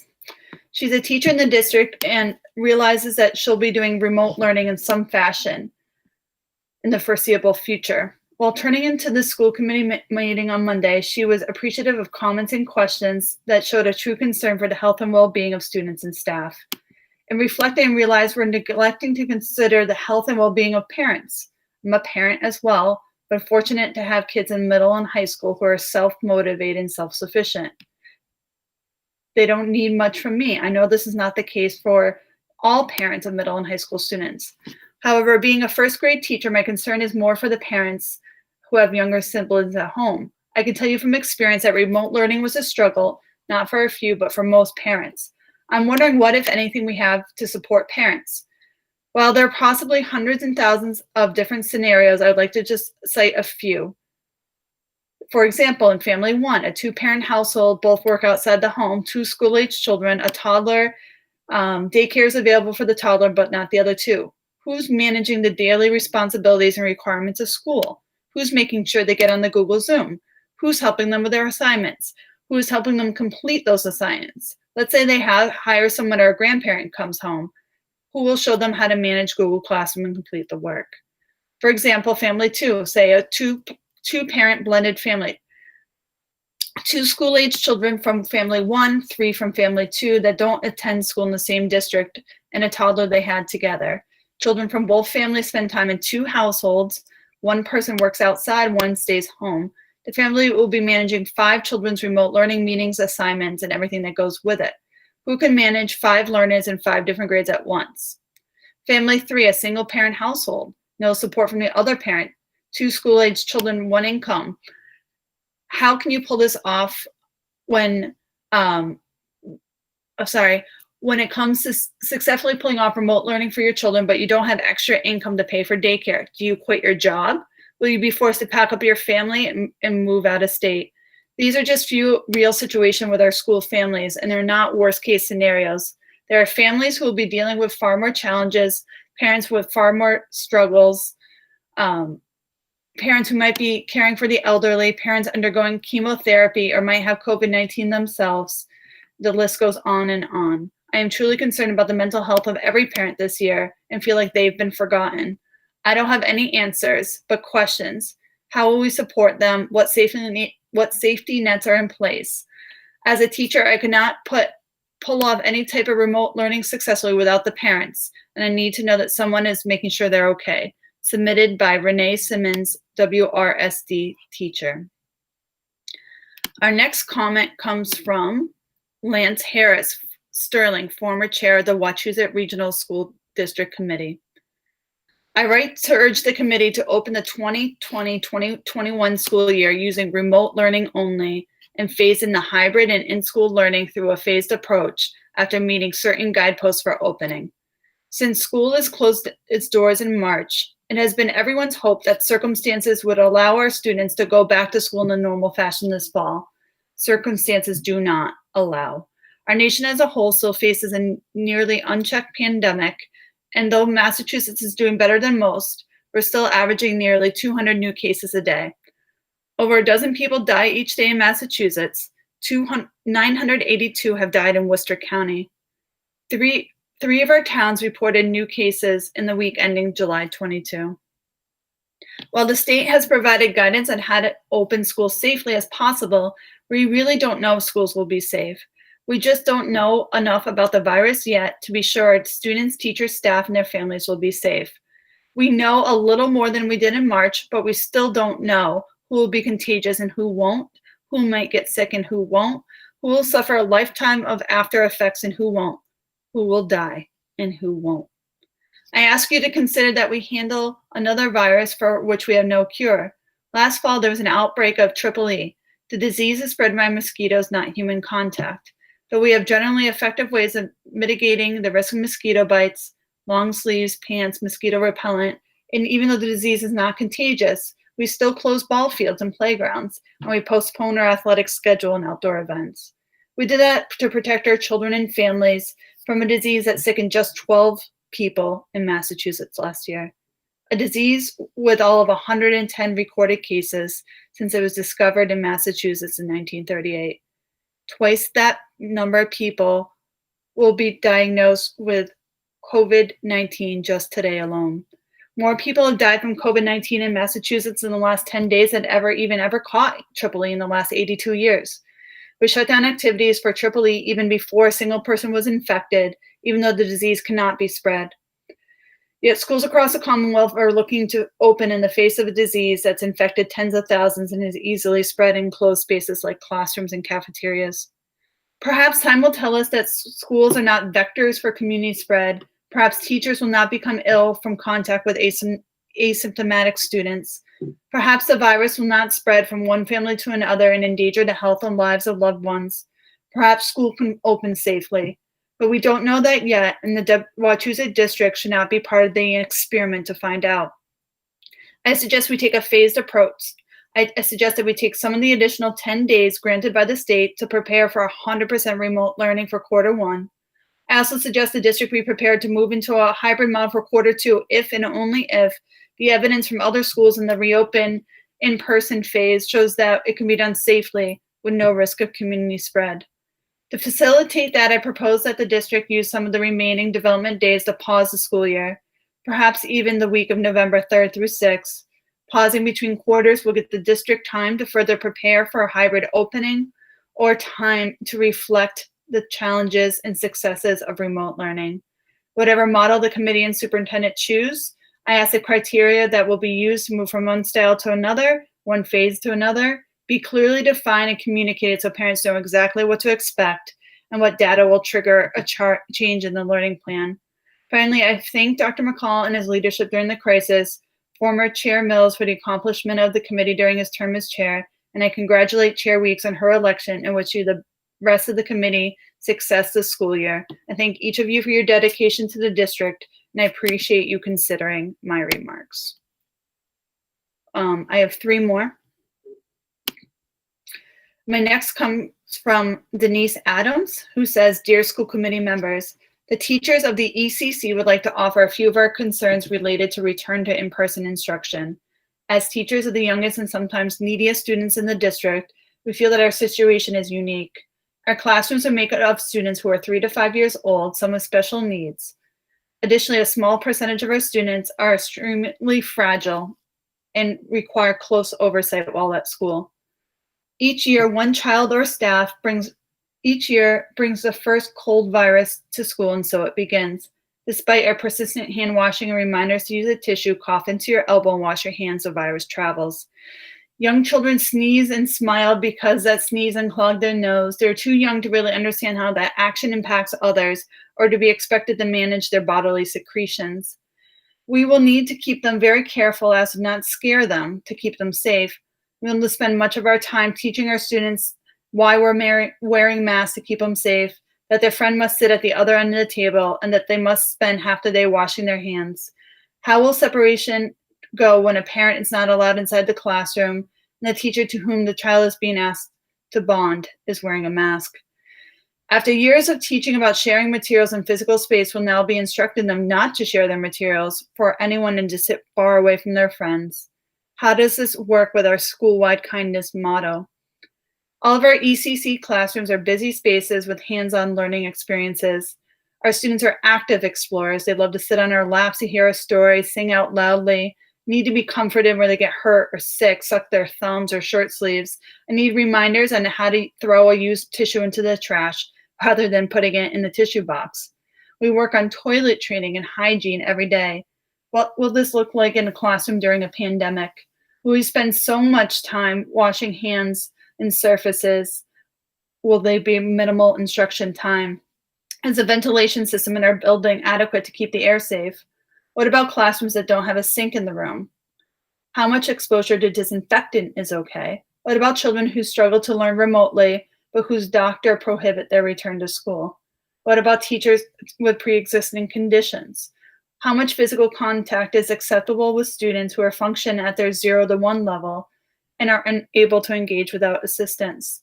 How will toileting accidents be safely managed? How will students in substantially separate classrooms be integrated? Who would agree to a sub-hour classroom should teachers fall ill? These are the things that teachers ponder at night. We are teachers at heart, love our students, and greatly miss being in their classrooms. We're eager to get back to in-person instruction, but want to be extremely sure we can ensure the safety of our district's children and staff members. If remote instruction is our safest choice, then we want to be prepared to do it. We're asking the school committee members and administration of the Wachusett District to consider the needs of your most vulnerable population as you make plans for the coming year. We do not want to bear the guilt of a risk that was taken too early. Thank you to classroom teachers of ECC, Denise Adams, Pam Bakerless, Carolyn Bomir, Nancy Kevaney, Kim Keeney, Terry Parsetti, Robin Russell, and Kayla Sanko.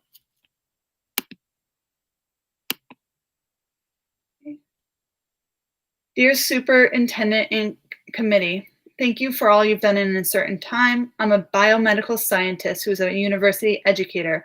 I'm also a parent of a child. These months have been challenging. Like most parents, I crave for the news that our students can return to school, but in truth, a full return is not practical or viable. I'm writing in favor of the suggestion put forth on Monday night that we commit to full remote learning in the fall and consider hybrid in the spring. All remote is the safest option in terms of COVID-19 risk, benefiting our schools and the broader community by reducing the spread, and it will allow our teachers to focus on making a strong plan. The hybrid plan, though, has lots of potential, comes with so many logistical challenges and expenses that will leave our teachers and leadership with little energy to plan. And the hybrid plan is likely to result in closures as the case cluster is pushing us to remote only. Though not as effective as in person, we can achieve learning and social development via online tools. Universities have done this for years, and as much as we can learn. Let's make a decision to first focus on all remote. Our teachers were amazing and flexible as they followed district guidelines in the spring. We need a fundamentally different approach. We need accountability, personalized feedback, and engagement.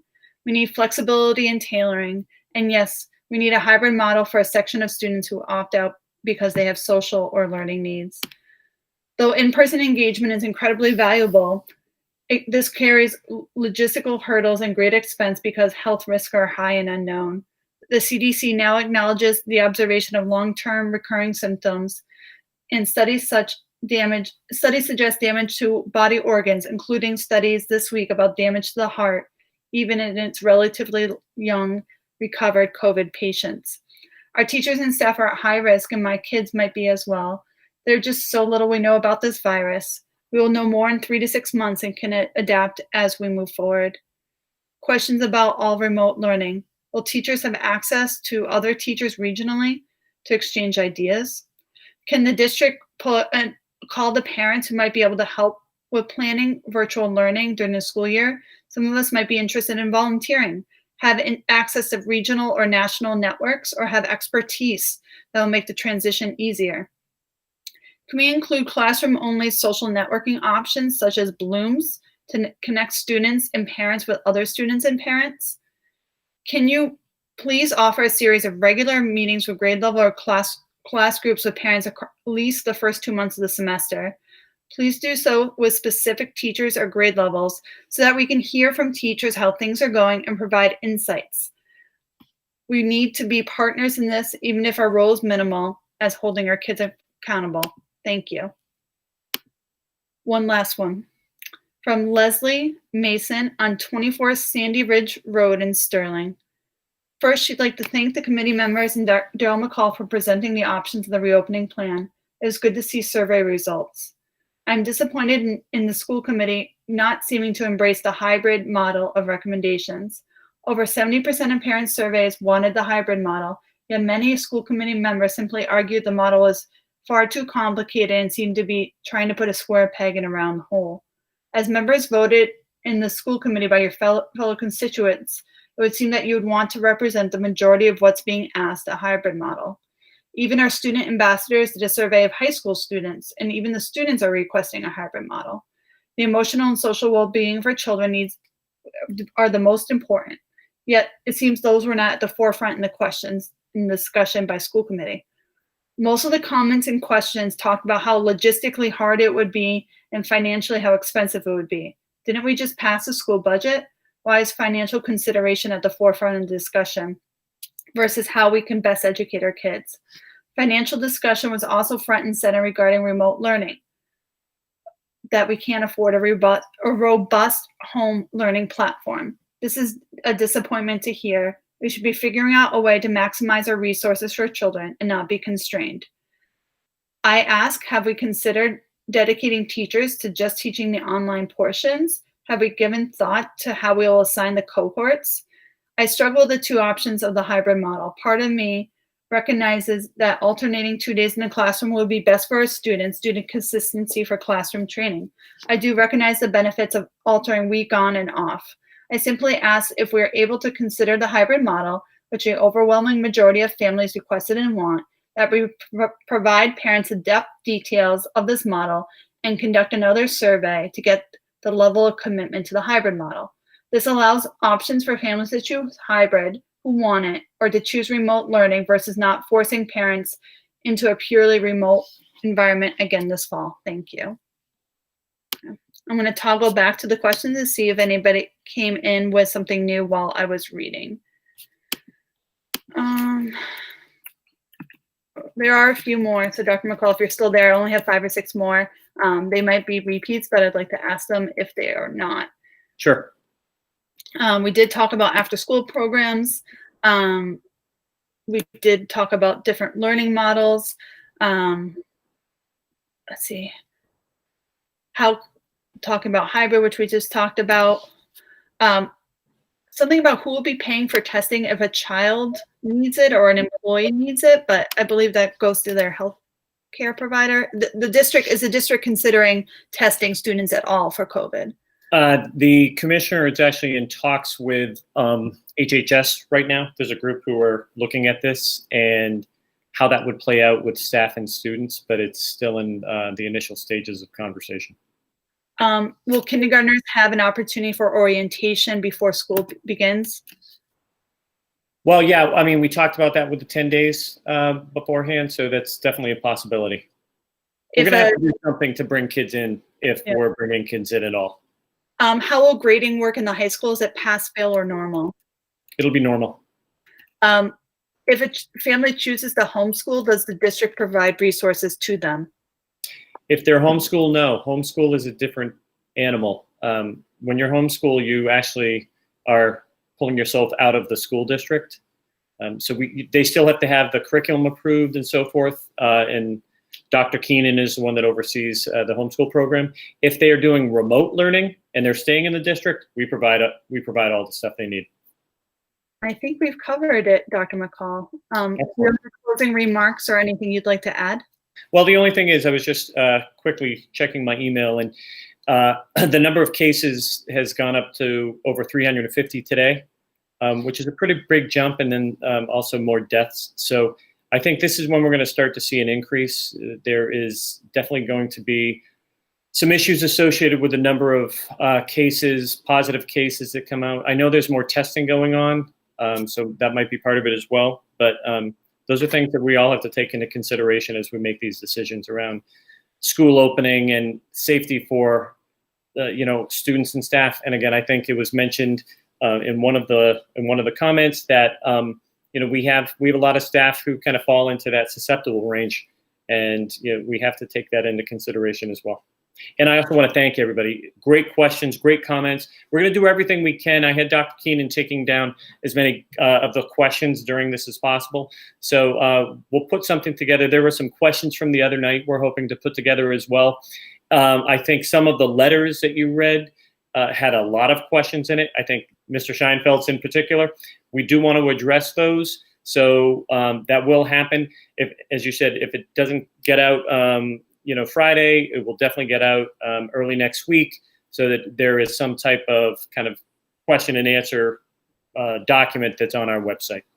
And can you let parents know where the recording of this session lives if they want to look at it after the fact? We're a school committee. We do save these recordings and they are posted, correct? Yeah, so I'll have to check with Rebecca, but I'll talk to Barry about that, and we can have a link right on the website. All right, thank you. School committee members, you do have one official order of business. Is there a motion to adjourn? So moved. Second. It's been moved and seconded, so I do get to talk to you guys once tonight. I missed all your smiling faces. All right, Member Amos, if you're here. Amos, yes. Member Ayala. Ayala, yes. Member Bennett. Bennett, yes. Member Brown. Brown, yes. Member Dennis. Dennis, yes. Member Gustafson.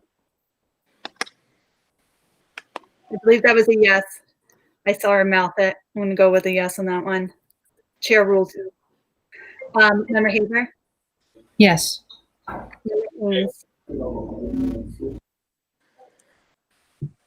Jeff might not be here. Member Ember. I said yes.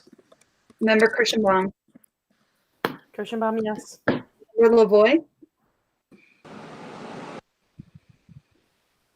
Member Lavoy. Here. Member Longbelial. Yes.